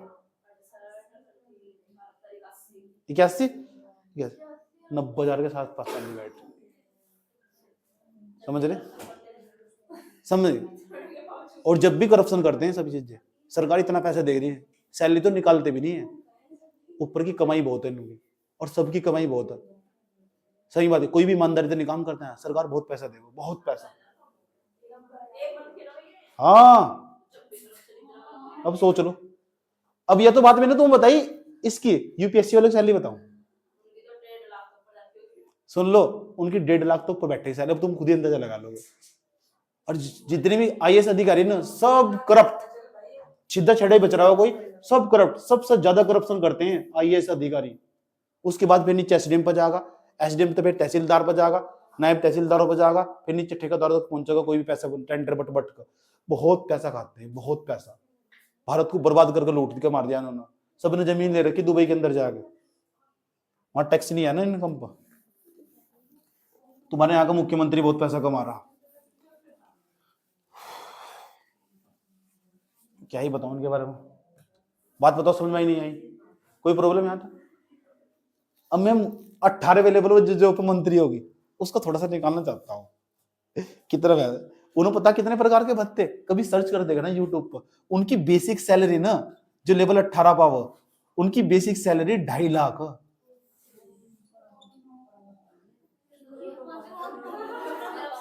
बेसिक सैलरी 2.5 लाख, और उनका टीए डीए सब चीजें पूरी फुल फैसिलिटी, फ्लाइट तो का किराए तक का फ्री हो जाने का। इतने भत्ते इतने प्रकार के उनके। मैं कहता हूं यहां काम करना चाहिए। अटल बिहारी वाजपेयी, सही बात यार, बुढ़ापे की लाठी छीन कर लेगा सबकी, पूरी जिंदगी खुद पेंशन बची गया। अटल बिहारी वाजपेयी की बात बता रहा हूं मैं तुम्हें, सही बात यार। पेंशन खत्म कर दी गवर्नमेंट कर्मचारियों के, बेचारों के, उनके हाथ पैर काट दिए। इसका मतलब यही तो। उसके बाद क्या हाथ में पकड़ा दिया, एनपीएस, नेशनल पेंशन स्कीम, सही बात है। फिर बाद में जाकर पैसा कट भी तो, नेट सैलरी बहुत कमाओ, थोड़ी हाथ में सारा पैसा काट भी ले वहीं से, एनपीएस का पैसा कट जा, पीएफ कट जा, कुछ सैलरी में तो इतनी सैलरी इनकी 2.5 लाख बेसिक सैलरी। अब बात समझ में आ चुकी होगी तुम। ग्रेड पे देखना, जब भी आज के बाद किसी भी जॉब को निकालना हो कि किसी सैलरी बैठेगी, पहले देखना कौन सा लेवल है, फिर उसकी बेसिक सैलरी निकालनी। अब बेसिक सैलरी निकालेगा ना, आधा तो तुरंत वही जोड़ दिया उसमें, सही बात है। क्योंकि जो है ना हमारे पास डीए बढ़ता जा, अलग अलग जगह का अलग अलग हिसाब है। उत्तराखंड का अलग चेक करो, इसका यूपी का अलग चेक करो, स्टेट सेंटर की गवर्नमेंट का अलग। अभी तुम सर्च कर देख लो गूगल पर, खुद पता लग जाएगा तुम्हें। बात बताओ समझ में आई नहीं आई, कोई प्रॉब्लम? कितना मजा मार रहे, इतने पैसे चाहिए, इतने पैसे चाहिए नहीं चाहिए, इतने पैसे चाहिए तो उसके लिए जाना पड़ेगा, फिर सिलेबस पढ़ना पड़ेगा। फॉर्म फिलअप कर दो, बेझिझक को कर दो, कभी पीछे मत हटो, सही बात है। इतनी बात बताओ सुनिए। अब सिलेबस क्या है सर, आपने ये तो बता दिया, इतने पैसे कमाने का राज बताओ। राज, राज देखो क्या है इतने पैसे कमाने का भाई, कैसे कमाए जाएंगे इतने पैसे? इतनी बात बताओ समझ में नहीं आई, कोई प्रॉब्लम? तो सरकार ना बहुत पैसा बांटती है, बहुत पैसा बांटती है सरकार, ठीक है। लोग बहुत हेर फेर करते हैं। कोई तो ये कर्मचारी जी जितने अपर पीसीएस में, जितने लोअर पीसीएस में ना, जितने सारे नहीं कहता मैं, 90% कर्मचारी ऐसे अपनी बेसिक सैलरी कभी निकालते भी नहीं, सैलरी नहीं निकालते, ऊपर की कमाई इतनी। अब सोच लो तुम, वो इतना करप्ट ना हमारे यहाँ से। अगर सारा पैसा जितना गवर्नमेंट भेज रही है ना, वो आम जनता पर खर्च करे हो जा, कभी भी हम अमेरिका बन जाए, इतना पैसा हमारे पास। हकीकत यह है, भारत के लोग निकम में और सर से लेकर पैर तक करप्ट, सारे भ्रष्टाचार में लिप्त, और भारत के अंदर भारत के लोगों के अंदर डीएनए में भ्रष्टाचार पहुंच चुका है। मैंने क्या कहा था तुम, ठीक है। यहाँ इतने भ्रष्ट, यहाँ ईमानदार इस देश में वही रहेगा जिसे कभी भ्रष्टाचार करने का मौका ही नहीं मिला, सही बात है। 185वें नंबर पर आए हम रैंक में ऊपर से, भ्रष्टाचार करने के मामले में। कितनी बुरी हालत है हमारी। कौन सा इंडेक्स था वो, समझ गए? बहुत बुरा हाल है। मैंने तो पढ़ा था ना उसके अंदर, गवर्नेंस के अंदर। तो ये वाला सेक्शन तो हमारा खत्म हो चुका, इसमें मैंने टाइम लगाया। अब मैं एक एक सेक्शन को लगे, हाँ हाँ सीखने का बहुत कुछ मिलेगा यार, खाली नहीं जाओगे। हाँ से भैया, बात बताओ समझ में नहीं। अब सवाल है हमारे पास, प्री का सिलेबस क्या है, मेंस का सिलेबस क्या है, दोनों को कंबाइन करके कैसे पढ़ रहा। सिलेबस क्या है ये समझ लो, बहुत गौर से समझना बड़े प्यार के साथ। इतना हम बात करेंगे, उसके बाद सोर्स की बात करेंगे, कौन कौन तैयारी कर सकता है, बहुत गौर से समझना मेरी बात। आज सबसे मेन चीज है इतनी बड़ी, कभी तैयारी मत छोड़ना। लोअर पीसीएस की जो एज है इसकी एग्जाम 42 साल है। अगर तुम एससी और ओबीसी हो ना, 5 साल और जोड़ लियो। 42 साल, 5 साल तुम और जोड़ लियो। एससी और ओबीसी हो तुम, 55 साल का तुम्हें एज रिलेशन मिल रहा है, 5 साल और जोड़ लियो, 47 साल तक तुम एग्जाम दे सकते हो। अगर तुम्हारी सच में इच्छा ना तुम्हें पीसीएस ऑफिसर बनना, तो तुम ये बात तय कर लो अच्छी तरह कि तुम बन के ही रहोगे। अगर तुमने मन में ठान रखा तो, सही दिशा, सही रणनीति, सही स्ट्रेटेजी तुम्हारे पास है तो, सही व्यक्ति तुम्हारे पास है तो, गाइडेंस तुम्हारे पास है तो, इसलिए कभी तैयारी नहीं छोड़नी चाहिए। इसलिए मैं प्रत्येक बच्चे कहता हूँ। कल रात में तो ग्रुप में बच्चे पूछ रहे थे, सर मैं तो लग रहा है कि मैं तैयारी छोड़ दूं। मैंने कहा तैयारी मत छोड़ना ना, बिल्कुल भी तैयारी मत छोड़ दो। तो आज नहीं तो कल, कल नहीं तो परसों, परसों नहीं तो तरसों, जो बच्चा तैयारी करता रहेगा उसका तो ऑफिसर बनना तय है। तुम भी उसी करप्शन का हिस्सा बनने जा रहे, मुबारक हो। समझ की बात है। और तुम नहीं आए, तुम्हें भी लगा तुम पद पर बैठोगे, 6% कमीशन फिक्स, आराम से मिठाई के डब्बे में पैसे रख कर देके जाओ भैया।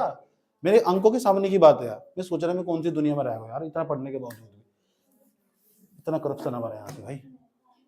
आ जाओ सिलेबस दिखा दो, उसके सिलेबस के दर्शन करवा दो, बोलो स्वाहा। कुछ कुछ समझ में आया? ठीक, मैंने बहुत आसान भाषा में समझाने की कोशिश करी तुम्हें।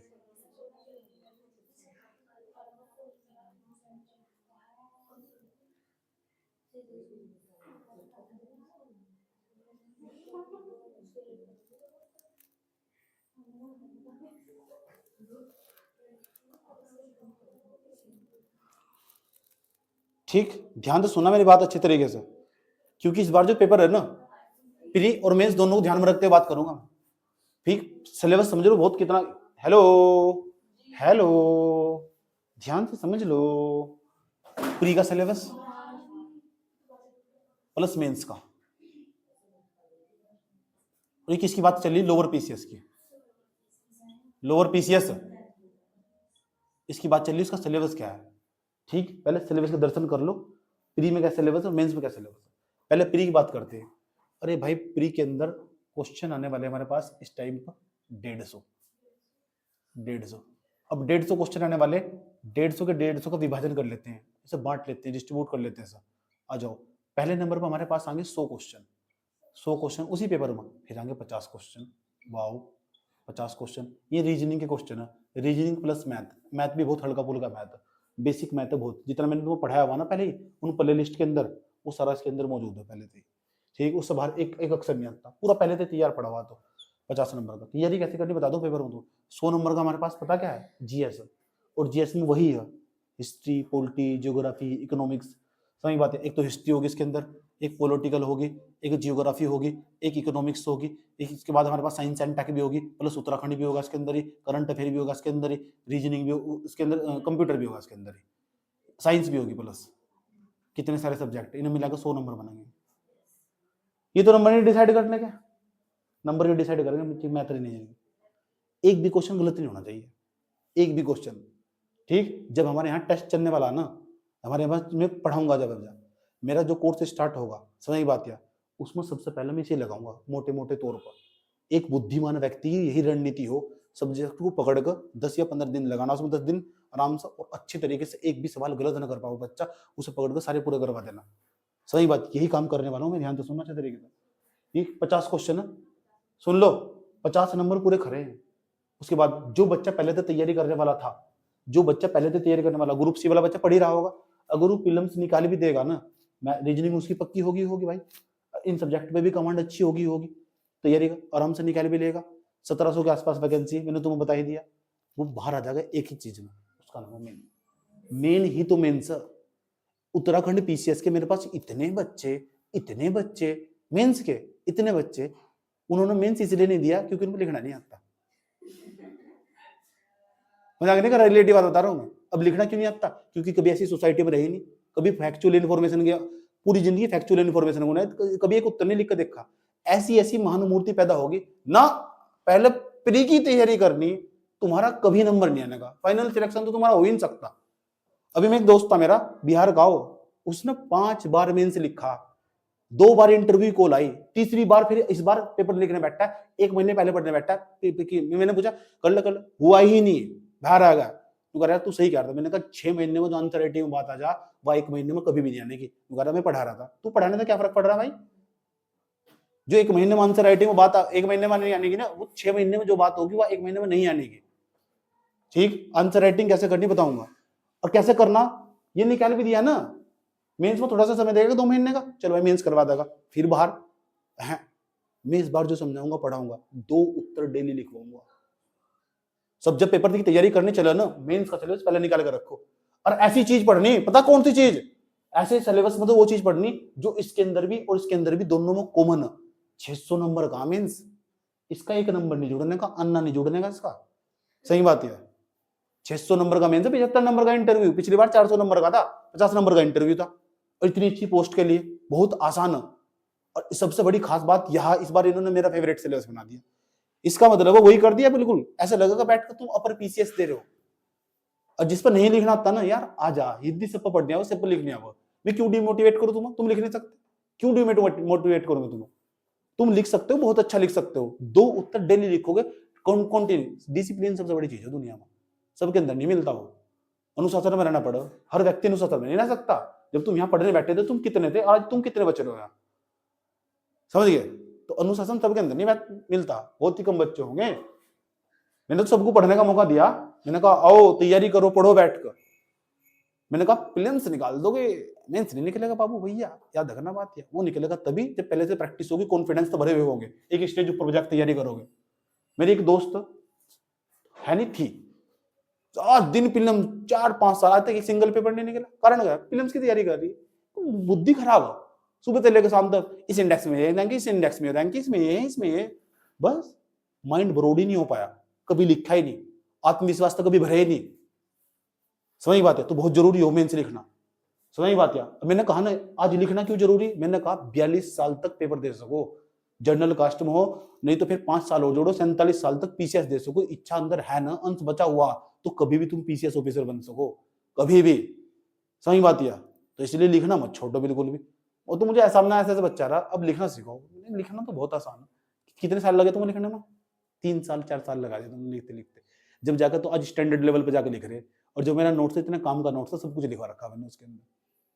समझ गए? जब जाकर तुम एक अच्छा उत्तर लिख रहे, अगर तुम्हारी कॉपी सामने किसी के रख दे ना, ऐसे उत्तर को लिखने में बच्चे को कम से कम 1.5 साल लगेंगे, 2 साल, जिस लेवल पे तुम लिख रहे जाकर। समझ गए? वो तुम्हें भी नहीं पता तुम क्या लिख रहे। तुम्हें बता, तुम्हें जो बताएगा वही तो लिख रहे। क्या पता था तुम्हें? कुछ नहीं पता था। सही बात है। धीरे धीरे इसी स्टेज पे आ गए, हिम्मत है तो लिख कर दिखाओ तुम्हारी बराबर में कोई, क्योंकि तुम्हें मैंने ट्रेंड कर रखा है। सही बात है। अभी बैठा लो, जो सा भी देखा पाया, आओ बैठो, पता लगेगा क्या लिख रहे। समझ में आई बात है? ये ताकत तो क्यों नहीं रुकने का, फाइनल सिलेक्शन होगा उसका जो लिखेगा। अब इतनी बात बताओ, समझ में आई? कोई प्रॉब्लम यहाँ तक? इसका बैच स्टार्ट होगा आंसर राइटिंग का। अब लिखा दो उत्तर। जो बैच नहीं खरीद सकता, पढ़ नहीं सकता, तो तैयारी करने की क्या तरीका होगा पता लग चुका इसमें, क्या क्या समझ पता लग जाएगा। इसमें कौन कौन सा सारा नोटिफिकेशन रखा हुआ, सिलेबस चेक करो कौन कौन सा पढ़ना, कैसे मैं खुद बता दूंगा। इसका मेंस का सिलेबस क्या है, मेंस का सिलेबस मैं बता रहा हूँ तुम्हें। इस बार उन्होंने चेंज करा।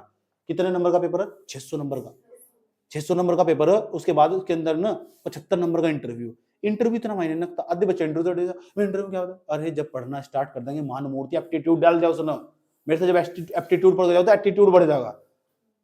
समझ बात या?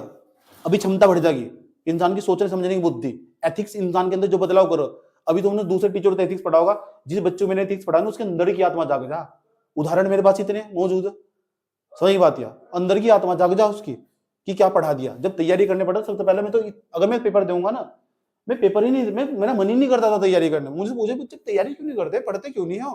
अरे कहाँ से पढ़ लू इसे पढ़ूंगा बैठ कर, फिर पीएचडी मेडिसिन में सिर में दर्द है, मेरा खोपड़ी खराब दिया मेरी, इसे क्यों पढ़ूंगा मैं? जो 2 लाख रुपए वहां दे दिए सिलेबस में, 3 सिलेबस में लगा रखे थे एडिशन, इसे क्यों पढ़ूंगा? सिर में दर्द है मेरे फालतू। इसे अगर मैं तैयारी करूँ तो नलती रोज में 1 महीने से ज्यादा नहीं समय का जाऊंगा। रियलिटी बता रहा हूँ। लेकिन 1 महीने तो किताब देने हटने का, रात दिन में सोऊंगा बस 4-5 घंटे, उसके अलावा कुछ नहीं करने का। कुछ भी मतलब कुछ भी, कुछ भी मतलब कुछ भी, तब भी निकाल दूंगा। कुछ भी नहीं है, क्या है वो? कुछ है भाई, सारे सिलेबस पढ़ा रखे तुम। तो क्या अगर हम उस चीज को बहुत बड़ा कर दो, यहाँ से सवाल होगा, वहां से सवाल होगा, ये पढ़ोगे वो पढ़ेंगे। इसकी भी बात बता रहा है, इसकी वही बात है, इसकी बात बता रहा। अब सवाल है सिलेबस क्या है मेंस का, तो मैं मेंस के सिलेबस की थोड़ी बात कर लेता हूँ। मेंस का सिलेबस इन्होंने क्या डालना है इसके अंदर, बहुत जरूरी हो। ठीक है, जाओ आओ आओ आओ आओ, समझो। उत्तराखंड तो मैंने सारा ही पढ़ा दिया लगभग, कुछ कुछ बचा उत्तराखंड। तो प्री का जो सिलेबस है कैसे तैयारी करनी है, मैं खुद बताता हूँ तुम्हें कैसे तैयारी करनी है। इसमें से कौन सा सेक्शन पहले पढ़ना चाहिए, प्री और मेंस दोनों को कंबाइन करके। ध्यान तो सुना अच्छे तरीके से, मैं पहले निकाल रहा हूँ।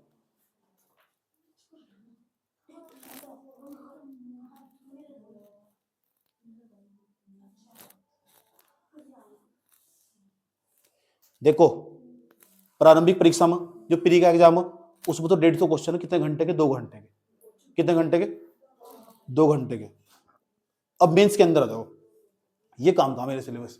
इसमें से प्रीलिम्स तो बहुत आराम से निकल जाएगा। प्रीलिम्स तो केवल महज टेस्ट थी जो करके निकल जाएगा। किसी ने कुछ नहीं पढ़ाना तो सुन लो, किसी ने कुछ नहीं पढ़ाना तो दोनों को कंबाइन करना पड़ना, प्री और मेंस दोनों को। सही बात है। तो प्री और मेंस दोनों को कंबाइन करना पड़ा। बुद्धिमत्ता क्या है? केवल प्री की तैयारी करने का बच्चा ना, प्री और मेंस दोनों कॉमन सिलेबस निकाल लगा। ऐसी चीजें जो इसमें भी और उसमें भी। यही मैं तुम्हें आज रणनीति स्ट्रेटजी बता रहा हूँ। फ्री में पढ़ोगे, फ्री में। कैसे? फ्री में। कोर्स पता कितने का सर टीचरों का? 4,000 5,000। यार साधारण बच्चे से तैयारी करने वाला कहाँ से लागा पैसे इतने? घर से मंगा क्या सोचेगा यार वो? सही बात है। फ्री में हो तैयारी, भाड़ बजाओ सब, सारा सिलेबस। किसी को कोई सिलेबस खरीदने की जरूरत नहीं है। मैंने क्या तैयारी करने का तरीका बता रखा तुम सब पढ़ सको। तुम 7 दिन हुए, तुम्हें 5-6 दिन इकोनॉमिक्स खत्म होने वाली होगी तुम्हारे, और रुक जाओ 4-5 दिन। तुमने कहीं ट्यूशन लगाई? सब यूट्यूब का इस्तेमाल करा नहीं करा? खत्म पूरी मेंस की, वो भी यूपीएससी की। क्या जरूरत पड़ रही किसी की? आ जाओ, पता लग चुका? आ जाओ, देखो ध्यान से। अब मैं ना कुछ कॉमन चैप्टर लिखो, ध्यान से समझना तरीके से। पहले मेंस का समझा दो, तो मेंस का क्या सिस्टम। मेंस के अंदर ना कितने पेपर दे देना उन्होंने, पहले कितने पेपर दे दिए, पहला, दूसरा, तीसरा, कितने पेपर दे दिए, 5 दे दिए, 4 दे दिए। चौथे नंबर का, पहले नंबर का जो पेपर है ना, पहले नंबर का पेपर है वो किसका, हिंदी का, यानी भाषा का। भाषा का, भाषा में क्या क्या, हिंदी। अभी जब तुम प्री की तैयारी करने जा रहे हो ना, और सच में तुम लोअर पीसीएस की तैयारी करने वाले छात्र हो, छेड़ना ही मत बिल्कुल ही, आनेंगे नहीं प्री में हिंदी, तो क्यों पढ़ू मैं, क्यों पढ़ू प्री, बाद में तैयारी हो सके। इसमें तो कुछ चीज ऐसी जो फिक्स है और जो आ गई मोटे मोटे तौर पर, इसमें बहुत सिलेक्टिव हो जा सके, सही बात। और भी छेड़ना ही मत बिल्कुल भी। अब महामूर्ख आदमी, अगर आपने कहा था मेंस की तैयारी करनी, तो महामूर्ख आदमी पहले भाषा पढ़ने बैठ के जाकर, उसके चक्कर में प्री में निकला। तो मैंने कहा कॉमन सिलेबस निकालना, एक तरफ साइड में प्री भी भाई, हो ये पहली स्टेज है, ठीक। उसके बाद दूसरे नंबर पर चले जाओ, दूसरे नंबर पर एस से निबंध है ना, निबंध। अब अरे भाई, अब निबंध पढ़ने बैठ गया, आपने कहा था निबंध पढ़ना, इसलिए तो 2 निबंध पढ़ने बैठ गया पूरा का पूरा ना। मैं 2 ही निबंध लिखाऊंगा, 2 ही आगे, और 2 के 2 सेम आ जाएंगे को पेपर में, सही बात। 6 इसमें ना हिंदी में 6 पर्सन आएंगे, उसके बाद निबंध आएंगे हमारे पास 2, और 2 निबंध आएंगे, मैं 2 ही लिखवाऊंगा, और 2 ही आएंगे पेपर में, दोनों हिंदी इंग्लिश में दोनों में लिखवा दूंगा, सही बात। या एग्जाम्पल पूरे पूरे सारे एग्जाम्पल देगा, ऐसा होने का ही नहीं, पूरा 2 ही लिखो, 2 ही आ जाएंगे पेपर में, तो इसमें बहुत सिलेक्टिव हो जा सके, सही बात। या तो बार बार क्यों इतने सारे क्यों पढ़ना, वो पढ़ना जो सच में लिख दोगे, याद भी कर लोगे, इसका मतलब ये भी नहीं पढ़ना। तो सर पढ़ना क्या, वो बता दो जरा, करे वो बता दो। अच्छा हाँ, वही तो बता रहा, क्या पढ़ना। पेपर तीसरा देखो, चौथा, पेपर थर्ड देखो, पेपर थर्ड और पेपर फोर्थ, इसी का आंसर राइटिंग करनी, थर्ड की और फोर्थ की। ब्रॉड सिलेबस याद रखना बाजार। पेपर थर्ड 3 घंटे का पेपर है, ठीक। और क्वेश्चन पता कितने, 20, यानी 10-10 नंबर के क्वेश्चन पूछेगा, वहीं जाकर पीसीएस की सरणी में जाकर खड़ा कर दिया। इनकी आंसर राइटिंग प्रैक्टिस करनी। सर इनका सिलेबस क्या है, इसका सिलेबस वही है जो प्री के सिलेबस के अंदर मौजूद है, 100 नंबर में मौजूद है। जो जहाँ 100 नंबर में काम आगा ना, वहां समझ लो जो पेपर थर्ड में और पेपर 4 में काम आगा। यहाँ से 75 नंबर का इंटरव्यू। सर मुझे इंटरव्यू से बहुत डर लगा। अरे जिस बच्चे को नॉलेज होगी ना, सच में उसको आत्मविश्वास से भरा हुआ होगा, वो इंटरव्यू में धड़ाधड़ बोल लगा। मुझसे पूछो क्या पूछना, मैं बताऊंगा क्या पूछना। क्यों? क्योंकि मेरे पास नॉलेज है, हर डिपार्टमेंट की, हर चीज की, हर क्षेत्र की, हर विषय की नॉलेज है। क्योंकि सामने वाले का मैं पहले ही फेस विजुअल कर दूं, मुझे पता ना ये बुड़बक हो चुका है पहले ही, और इतना अपडेट नहीं होगा जितना मैं अपडेट हूं, क्योंकि पढ़ने वाला छात्र हूं, पूरा का पूरा पढ़ गया हूं मैं। तो मुझे तो पता प्रस्ताव नाम क्या लिखा हुआ, प्रिम्बल में क्या लिखा हुआ, इंडियन कॉन्स्टिट्यूशन मुझे भाई जी ने भी पढ़ाया था, सही बात है। तो मुझे क्या दिक्कत है, इसलिए इंटरव्यू ना ही बराबर, सबको बराबर नंबर दे, नाम पता एड्रेस, क्या कर रहे थे क्या कर रहे थे, ये पूछ के घर भेज दे, कुछ नहीं होता इंटरव्यू, सही। और सबको लगभग बराबर नंबर दे नहीं जाएगा। थोड़ा सा प्रभावशाली व्यक्तित्व जो तुम्हारा होगा, जैसे मेरे सामने बैठा था किसी को, तो मेरे से कुछ भी पूछेगा ना, मैं 4 डायमेंशन में उत्तर दूंगा सर, तो ज्यादा प्रभावी होगा पूरा का। कारण क्या, नॉलेज, ठीक है। वह नॉलेज जो तुम यहाँ लोगे ना मेंस पढ़ते वक्त और प्री पढ़ते वक्त, वो शायद ऑटोमेटिक रिफ्लेक्ट हो जाएगी। बहुत ज्ञानी लोगों में भी, बहुत ज्ञानी लोगों में तुरंत देकर पहचान लो, हाँ डिजर्व कर इस चीज के लिए, इस पोस्ट के लिए। तो इंटरव्यू में ध्यान देना 600 नंबर पर, ये 600 नंबर कैसे तैयार होंगे। और 600 नंबर में ज्यादा वेटेज किसका, पता किसका ज्यादा वेटेज किसका, बताओ। 100 नंबर का तो ये हो पेपर, 100 नंबर का, और 100 नंबर का हो, ये मैं 5 दिन में तैयार करवा दूंगा, 5 दिन में। ये पढ़ने की जरूरत नहीं है, क्यों सर में दर्द कर रहे फालतू का, मेन चीज ही होगी नहीं, मैं 5 दिन में तैयार करवा सकता, सही बात है। 300 नंबर 200 का है ना, 200 हो और 200 हो, ये नहीं करवा सकता 5 दिन में तैयार ना, इसके लिए 2 महीने लगे लगभग। अब पेपर के कम से कम 3-4 महीने पड़े हुए, सही बात है। इसके लिए 2 महीने लगा कम से कम, 2 महीने कम से कम, मतलब मान लो 50 दिन के आसपास से तैयार करवाने में लगा, ठीक। अब मैं यही मेहनत करूंगा। बुद्धिमान व्यक्ति पता लग चुका कैसे, कहां मेहनत करेगा वो, ये केवल प्री निकालेगा ना, दुनिया की नजरों में या पड़ोसियों की नजरों में हीरो नहीं बनने का, समझ नहीं बात। वो पता क्या करेगा, वो यही काम करेगा, प्री और मेंस दोनों को कंबाइन करके पड़ेगा, और जीएस थर्ड और जीएस फोर्थ जो सिलेबस है ना, उसकी कॉपी, उसकी प्रिंट पे इसको टेबल होनी चाहिए, ये मेरा सिलेबस है। छात्र कोई सा भी हो, इंग्लिश हो हिंदी हो, इससे कोई फर्क नहीं पड़ता। इससे क्या फर्क पड़ता, क्या हिंदी क्या इंग्लिश। जो हिंदी मीडियम वाला छात्र, या तुम हिंदी इंग्लिश है, पर सत्र में क्या कैसे काम करोगे भाई, या तुम इतने इंग्लिश मीडियम के छात्र हो, तुम्हें इतनी हिंदी नहीं आती, हाँ तो पेपर हिंदी का भी दे रहा हो, सही बात। तो क्या हिंदी क्या इंग्लिश, सही बात है। 200 हो गए, 200 इसका होगा, 200 कितना होगा, 400, तो 400 नंबर ये हो फाइट, इस चीज पर फाइट है इस बार। पिछली बार तो केवल 400 नंबर का पेपर था, अब 600 में तो देखो कितने नंबर लाने तुम, और नंबर पता कहां बढ़ेंगे ज्यादा, पोर्शन 400 नंबर का जीएस का पोर्शन है। अब तुम सोच रहे हो सर जीएस में क्या आगा, किस तरह के सवाल आएंगे। एक जीएस के पेपर में 20 क्वेश्चन आएंगे, इसमें 20 क्वेश्चन आएंगे, इसमें उसमें तो केवल 6 क्वेश्चन आएंगे, इसमें 2 ही क्वेश्चन आएंगे, 2 ही निबंध आएंगे, सही बात, इसमें 20 क्वेश्चन देगा उठा कर, कहना पता क्या चाह रहा है, कह रहे लिख का घर था। सही बात, डेली लिख के बैठ कर जाएगा, सच में तुझे एग्जाम देना तो। अब पढ़ा हुआ कभी बेकार नहीं जाता। इस वाले पीसीएस में नहीं सही तो अगले वाले पीसीएस में सही। अगर सही तो तैयारी करोगे, एक भी दिन का गैप नहीं होगा, इसी में सिलेक्शन होगा। क्यों होगा? क्योंकि हम डेली 2-3 क्वेश्चन लिख रहे थे जो हमारे सर ने दे रखे थे, हमारे भाई जी ने दे रखे थे। तो क्यों नहीं होगा सिलेक्शन? ऐसा तो कोई भी नहीं लिख रहा होगा। आपको कैसे पता होगा वही लिखने? मैं सिलेबस की यूनिट वाइज चलता हूँ, हिंदी इंग्लिश दोनों में। जब मैं तुम्हें सिलेबस आंसर राइटिंग करा, बिल्कुल यूनिट वाइज चल रहा हूँ पूरा का पूरा, है ही नहीं ऐसा, और तुम बता रहा हूँ पूरा का पूरा। समझ की बात? यह इतनी बात बताओ, समझ में आई नहीं आई? कोई प्रॉब्लम छे? समझ में आ रहे थे सारा को? तो उसके बाद आगे चलते हैं थोड़ा। इतनी बात बताओ, समझ में आई नहीं आई? कोई प्रॉब्लम है? अब सवाल है पढ़ना हम कहाँ से स्टार्ट करें? ये कॉमन सिलेबस होगा, कहां से पढ़ना स्टार्ट करें, क्या पढ़ना स्टार्ट करें? सुन लो, बात समझ में आ रही? क्या हो रहा है? बोर तो नहीं हो रहे? समझा मैं? थर्ड पेपर कितने नंबर का? चौथा पेपर कितने नंबर का? पूरा मेंस कितने नंबर का? जब इसकी फाइनल मेरिट लगेगी तो प्री का पेपर कितने नंबर का? पहले तू बता। पहले प्री का पेपर 150 नंबर का, चाटा मारूंगा गाल पर। 100 नंबर का जी है, समझ नींद में बैठे हुए यहाँ से। 50 नंबर की रीजनिंग में आता है, समझ की बात? क्या? और मैंने सब पढ़ा रखा पहले थे, सारा सब चीजें रिकॉर्ड है पहले थे। उसको एक क्वेश्चन बाहर नहीं आता, एक सिंगल क्वेश्चन नहीं बाहर आता। इतनी बात बताओ, समझ में आई नहीं है? अब सवाल, बात बताओ समझ में आई? कोई प्रॉब्लम आता? जब फाइनल मेरिट लगेगी प्री के नंबर जोड़ेंगे। प्री के नंबर तो कोई लेना देना, प्री प्री प्री क्या है? प्री वो मेन नहीं है, मेन ही मेंस, मेन ही मेंस और मेंस ही मेन। इसी के नंबर जोड़ेंगे। नंबर कितने टोटल? 600। अब 600 में से जिसके ज्यादा नंबर आएंगे, इन 113 बंदों में पहुंचना उस 3 गुना लेगा, 3 या 5 गुना लेगा इंटरव्यू में। 5 गुना इंटरव्यू में लेगा, 500 बंदे के आसपास इंटरव्यू बुलागा वो। और इंटरव्यू बुलाने के लिए बहुत जरूरी होगा 600 में तो नंबर प्राप्त कर दे। 600 में तो नंबर तभी प्राप्त होंगे जब इन तीसरे चौथे पेपर नंबर तुम्हारे ज्यादा होगा। 400 नंबर का पोर्शन है, हिंदी कोई भी कर लगा और निबंध कोई भी कर लगा।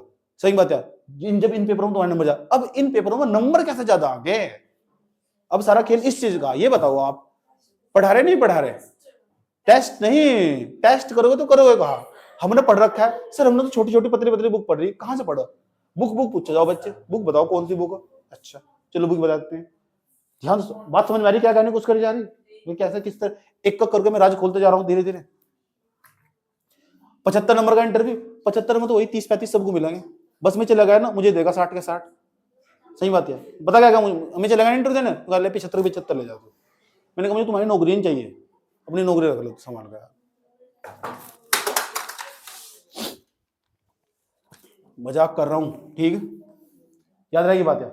अगर मुझे मैं इंटरव्यू चला गया ना तो मुझे 75 में 10 देगा वो, चिढ़ जाएगा ना मेरे से।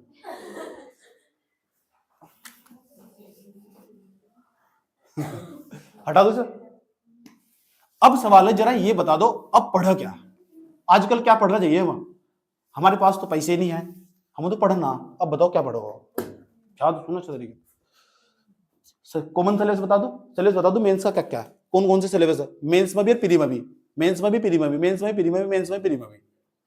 आ जाओ।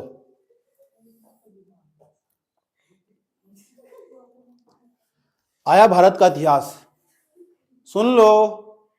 क्या आया भारत का इतिहास? सबसे पहले तुम्हें क्या पढ़ना चाहिए जो प्री में भी काम आएगा, मेंस में भी काम आएगा, ज्यादा नंबर का? सबसे पहले तुम्हें ज्योग्राफी पढ़नी चाहिए। क्या? देख लो, क्रम बता रहा हूं पढ़ने का। ज्योग्राफी, और ज्योग्राफी में कौन कौन सी? Indian plus world, Indian plus world geography book लेनी चाहिए। अगर मेरा नोट्स है ना किसी के पास तो बुक का भी जरूरत नहीं है, सारे क्वेश्चन है, सारे मेंस के सब लिखवा रखे। सही है, सिंगल पीस कोई काम आ जाएगा पूरा पूरा, इंडियन भी और वर्ल्ड भी। और दोनों यूट्यूब पर पड़ी हुई, दोनों प्ले लिस्ट। जिसके पास नहीं है ना अभी पढ़ना स्टार्ट कर दो। दूसरे नंबर पर जब जियोग्राफी समझ में आ गई ना, जब किसी जगह का लोकेशन समझ में आ जाएगा धीरे धीरे, चुप उसके लिए भी ये तैयारी जिसने आज तक नहीं पढ़ा बिल्कुल भी।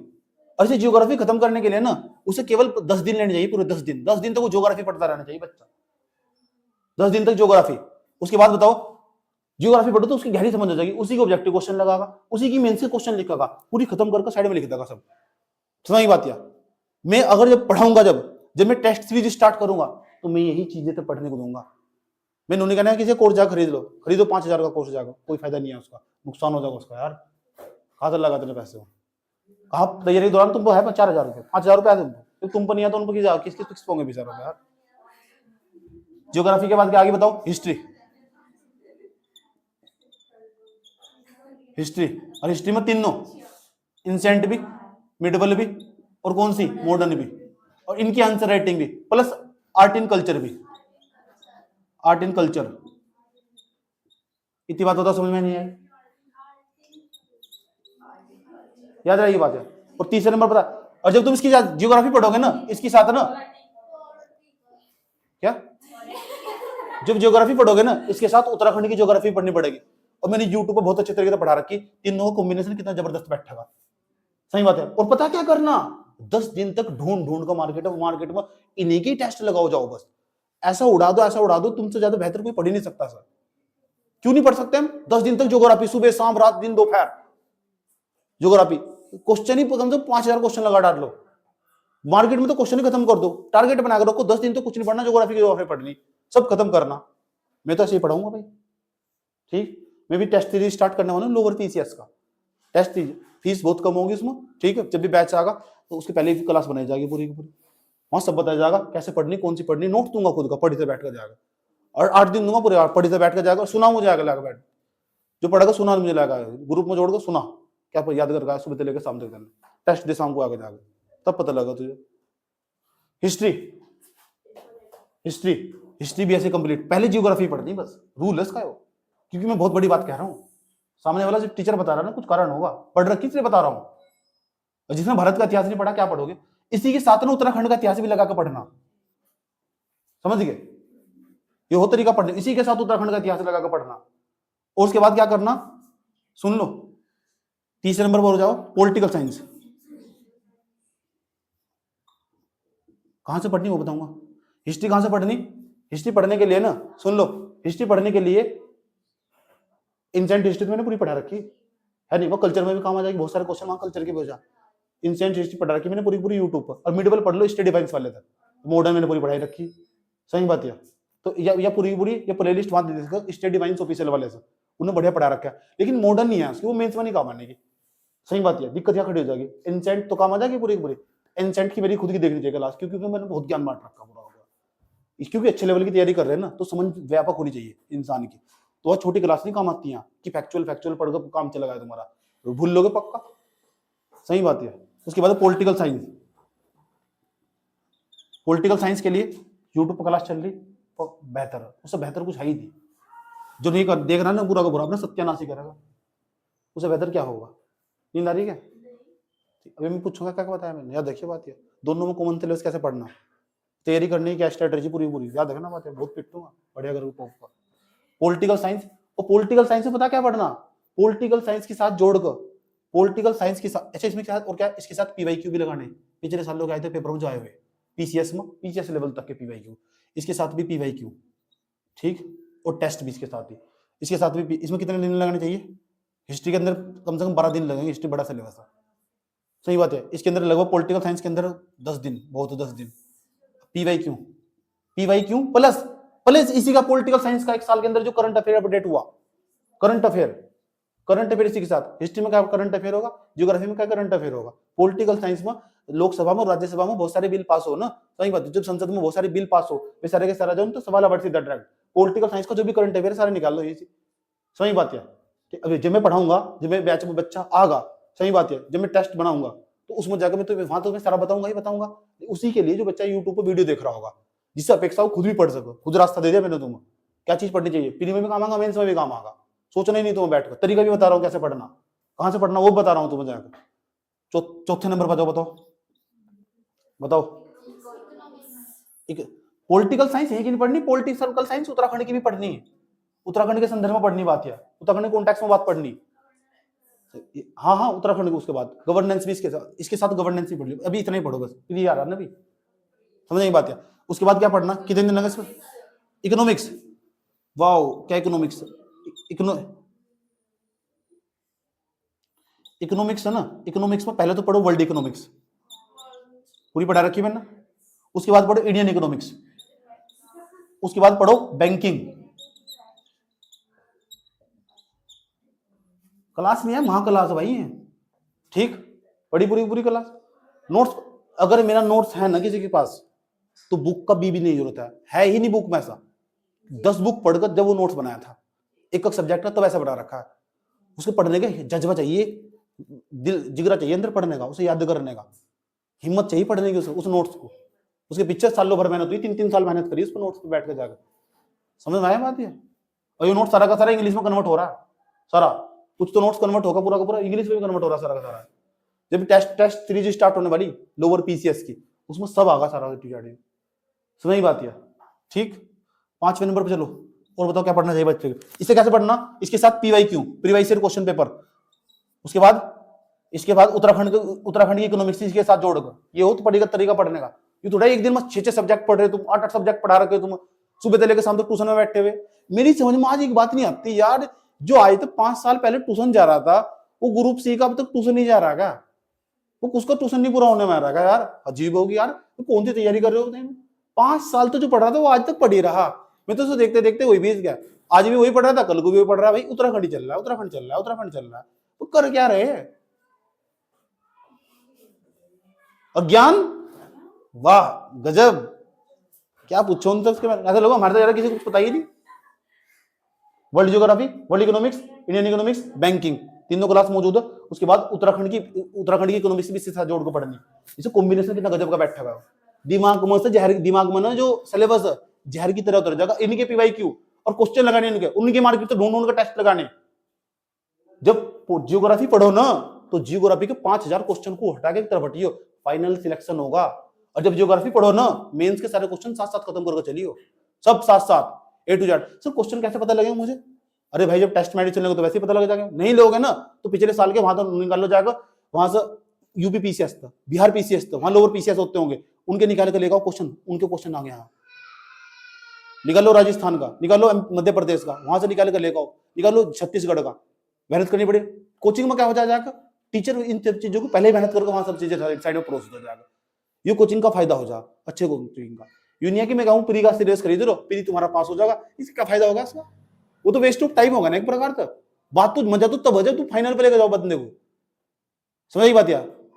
अब वो खरीद तो लेगा, किसी के भाग्य में मांगा 4500 का कोर्स खरीद ले, 2 दिन पढ़ेगा, 3 दिन वहां से गायब।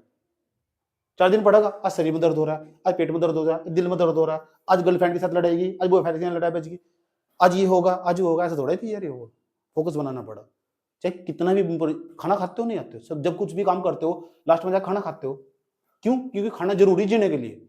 जब तक इतनी जरूरी पढ़ाई नहीं बननेगी ना, तब तक नहीं एग्जाम में सिलेक्शन होता। समझ में आई बात? है बताओ, बात समझ में नहीं आई? कौन प्रोविंस हो, इकोनॉमिक्स होगी। एक सब्जेक्ट और जो हमको खाए जा रहा है, इन्वायरमेंट, इसे इग्नोर नहीं करा जा सकता।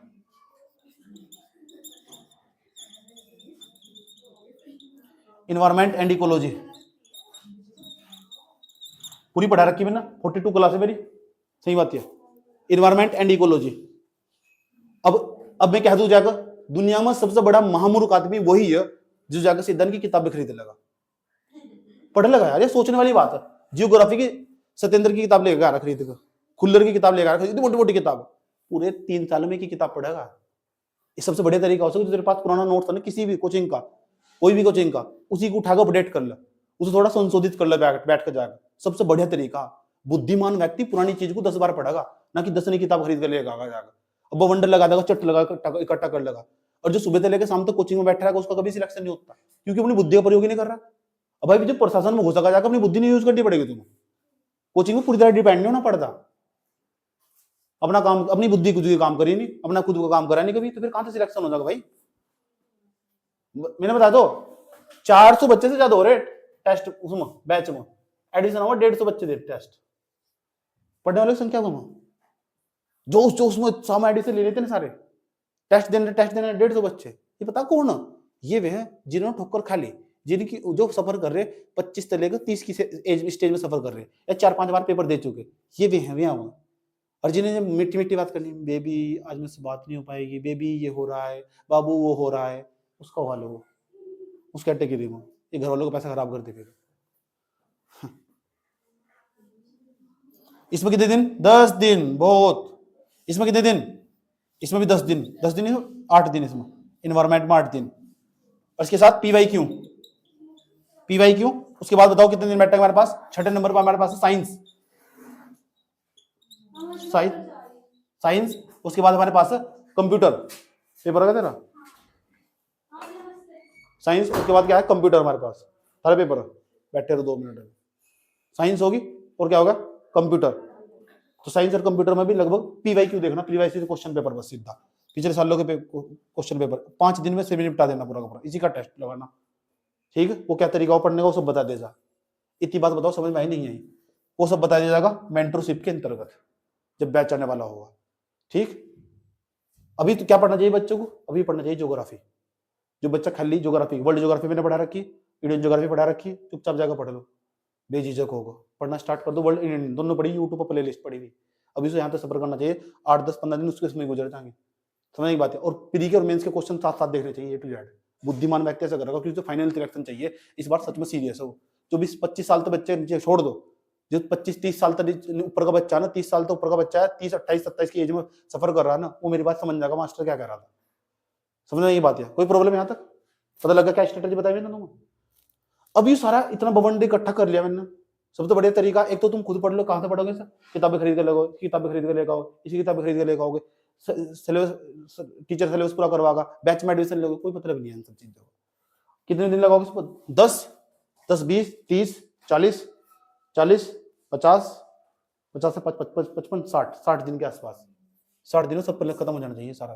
तमीज प्री का भी मेंस का भी हो जा सच में, लेकिन एक भी दिन का गैप नहीं लेना चाहिए। और 60 दिन में होगा कैसे खत्म? जब मैं बैच स्टार्ट करूंगा ना, चुपचाप जाकर उसमें जाकर जोड़ लो। 60 दिन में तुम्हारे अंकों के सामने खत्म होगा। 15 दिन 12 दिन में मैंने उत्तराखंड खत्म करवा दिया था, टेस्ट सहित सारा बच्चों को करवाया खुद। कैसे खत्म होगा? ये तो तुम कई साल से पढ़ रहे, तुम्हारा दिमाग इस तरह का नहीं है ना। पूछो उन बैच में जाकर, 15 दिन में खत्म होगा, हाथों से खत्म करवाया। 5-5 क्लास दी पढ़ने हुई दिन में पढ़ी उन्होंने जाकर, नंबर भी पूरे आए, 35-40 नंबर आए उनके। क्यों? क्योंकि वो कर सके। एक मनुष्य के अंदर इतनी ताकत हो, वो कुछ भी कर सके। वो अपने आप को पहचानना भूल जा दूसरों के चक्कर में आएगा। सही बात है, या तो टीचर पर पूरा डिपेंड हो जाएगा, या फिर वो किसी और दूसरे पे डिपेंड हो जाएगा। कभी किसी पे डिपेंड नहीं होना बिल्कुल भी ना। कैरियर के लिए कुछ भी समझौता करना चाहिए। बात बताओ समझ में आई नहीं आई? पूरी क्या समझा रहा हूं मैं? कोई प्रॉब्लम? बुक, अगर सच में ही बुक पढ़नी इतनी क्षमता है तुम्हारे अंदर, तो मैं तुम्हें बता ही देता हूँ। बुक इसके लिए, इंडियन ज्योग्राफी के लिए, वर्ल्ड ज्योग्राफी के लिए, इसके लिए कौन सी बुक है? सब लेके आएंगे दृष्टि का मटेरियल, वो पब्लिकेशन है, कॉपी कट पेस्ट। इसके लिए सीधा 11th क्लास के एनसीईआरटी से बेस्ट कुछ नहीं है दुनिया में, कहीं चले जाइए। ठीक, मैंने वही बुक पढ़ रखी, इसके लिए कुछ नहीं पढ़ा हमने। जब मैं ज्योग्राफी पढ़ा था, वर्ल्ड ज्योग्राफी, इंडियन ज्योग्राफी पढ़ी थी मैंने, और ऑप्शनल में पढ़ी थी यूपीएससी वाले में, तब मैंने बहुत सारी बुकें पढ़ी थी। लेकिन सबसे जो बेस्ट मुझे बुक लगी 11th क्लास की एनसीईआरटी से बेस्ट कुछ नहीं। हिस्ट्री की भी है ये, 7वीं 8वीं की एनसीईआरटी, उसके बाद ये बुक एनसीईआरटी बेस्ट कोई बुक नहीं है। जो एनसीईआरटी का संस्करण भी छाप रहे हैं ना ठाक, वो भी ना खरीदो जाकर, सीधा केवल एनसीईआरटी पढ़ो किताब उठाकर। एनसीईआरटी में शब्द है इसी बात इंसेंट के लिए, मिडवल के लिए। लेकिन जो हो ना, अगर किसी का सिलेबस ले लो जाकर अच्छे से, टीचर का छान कर, एक सब्जेक्ट को बहुत बढ़िया करके तमीज से पढ़ा जा, हिंदी में हो, इंग्लिश में हो, बहुत अच्छे तरीके से। कम से कम एक सब्जेक्ट के कम से कम 3-4 हजार क्वेश्चन लगाए जा, सारा कॉन्सेप्ट क्लियर हो जाएगा, दिमाग में से दौड़ना स्टार्ट हो जाएगा। जैसे जैसे सिलेबस में आगे बढ़ेगा ना, वो जैसे जैसे सिलेबस में आगे बढ़ेगा, खुद ही अपने आप को मजबूत स्थिति में पागा। जब तुम सुबह से लेकर ना शाम तक 12 घंटे की पढ़ाई करोगे भाई साहब, आत्मविश्वास तो खुद भर जाओगे, अंदर से खुद ही मोटिवेशन आगा।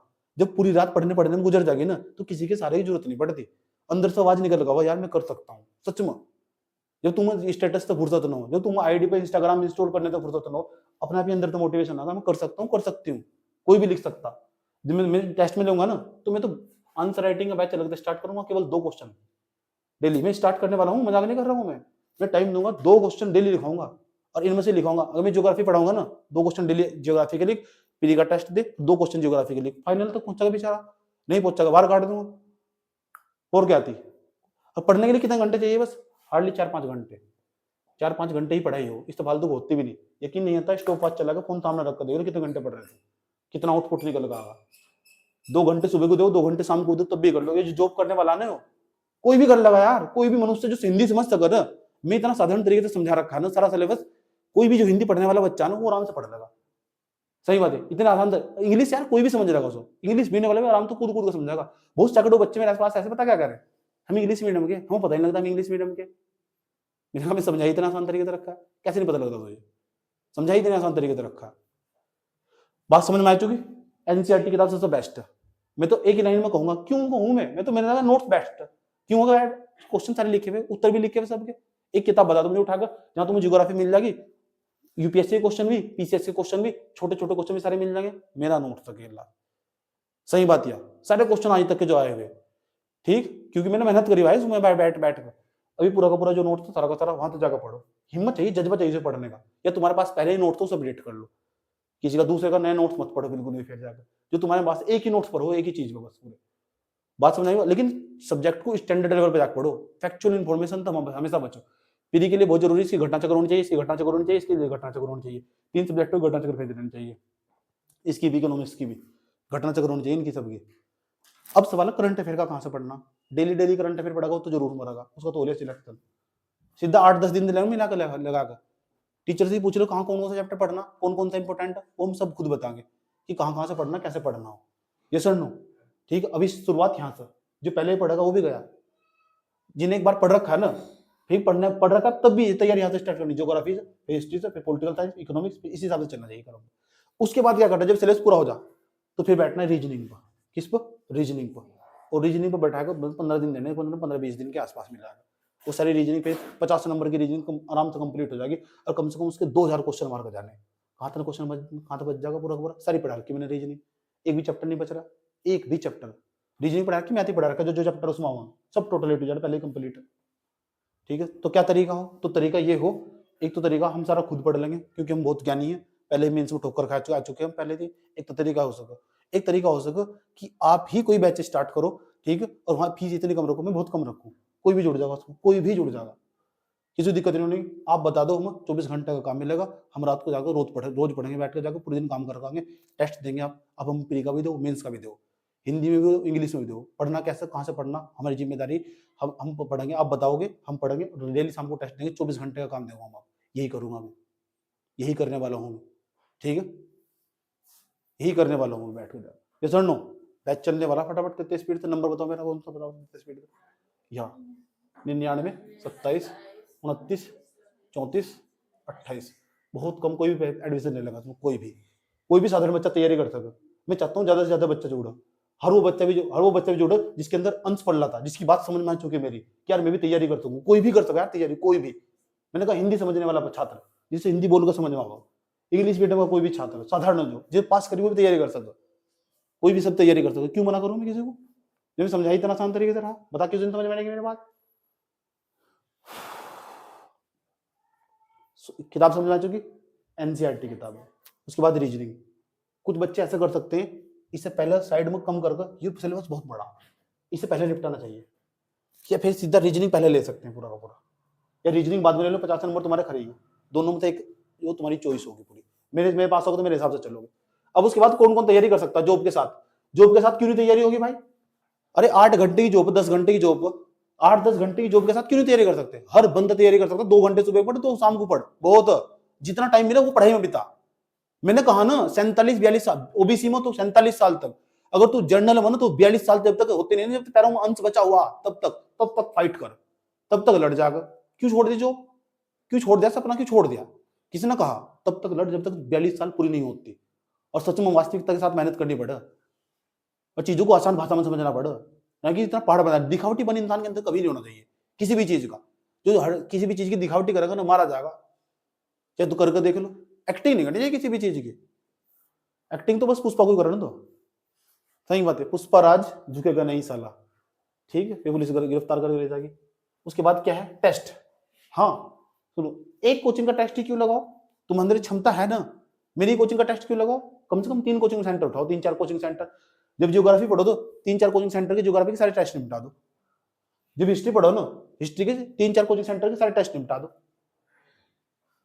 सही बात है, ऐसे पॉलिटिकल साइंस, ऐसे इकोनॉमिक्स, ऐसे इन्वायरमेंट, ऐसे ही साइंस, फिर देखो तुम क्या होगे।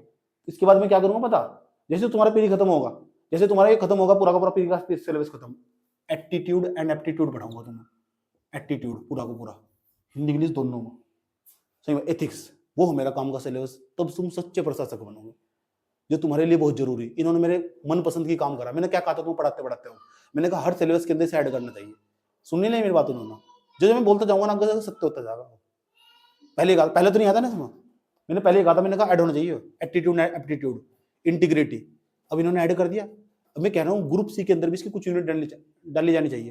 व्यक्ति इतने इमोशंस हो, इमोशंस को हमेशा कंट्रोल करना चाहिए। ये सिलेबस सिखाएगा तुम कैसे कंट्रोल होगा, अच्छे से व्यक्ति से उठा कर पढ़ोगे।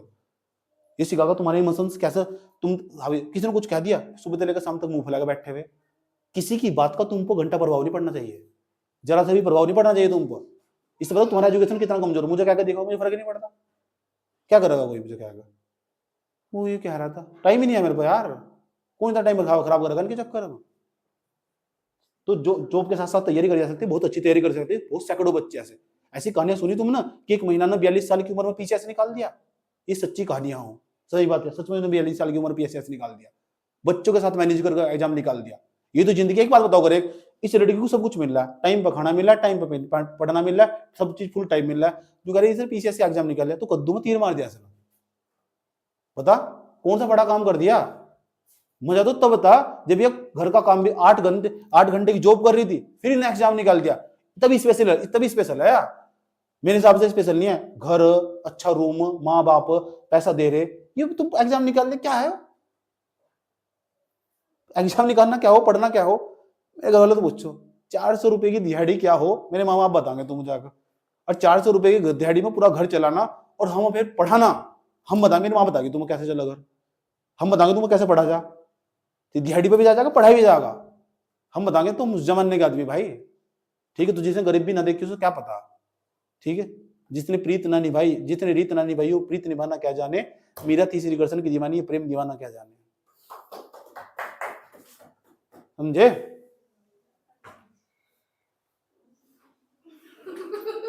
हो गया तक? टेस्ट हो गया? छठे नंबर में कुछ बताया था तुम्हें? नहीं, कुछ और बताया था। और बताओ कोई क्वेश्चन हो तो दिमाग में तुम्हारे? हाँ, कोर्स अभी कुछ नहीं खरीदने की जरूरत है। अभी यूट्यूब की यही क्लासें पढ़ते रहो, इंडियन ज्योग्राफी, वर्ल्ड ज्योग्राफी, जिसके पास खुद का नोट हो वो पढ़ते रहो, 8-10 दिन तक यही पढ़ो बैठकर, सच में आराम से निकाल दोगे। करंट अफेयर का ज्यादा हाई फाई करने की जरूरत नहीं है। मैं जितना भी करंट अफेयर है, 1 साल का पूरा टोटल ए टू जेड, वो सारा 5-6 क्लास में पढ़ा कर चले जाऊंगा, पूरी घटना चक्र की किताब करंट अफेयर की, पूरी घटना चक्र की किताब, उसमें सारा पढ़ना नहीं होता। लूसेंट कह रहे, लूसेंट, हाँ बुक देख लो। बुक अभी इसमें से कौन सी बुक लेने की जरूरत है? जो न्यू वाली लूसेंट आई ना, हाँ वो पीरी में बहुत काम की होगी यार, न्यू वाली लूसेंट, ये जरूर लेनी चाहिए सबको बच्चों को। ये सारा जितना तुम पढ़ोगे ना, सारा समराइज हो जाएगा वहां से, उसमें आकर उसमें भी सारे चैप्टर नहीं पढ़ने। लूसेंट केवल 10 दिन का खेल हो, इतना पढ़ लोगे तो ये क्या करेंगे, एग्जाम देने का सबसे पहले लूसेंट ही पढ़ोगे, जिंदगी की सबसे बड़ी गलती भाई। और आज तो फिर कोई एग्जाम नहीं निकलता, वो जरा सा भी एक लेवल ऊपर बढ़ा देगा ना, ये पढ़ी लूसेंट गधेरी रह जाएगी लूसेंट, सही बात यार।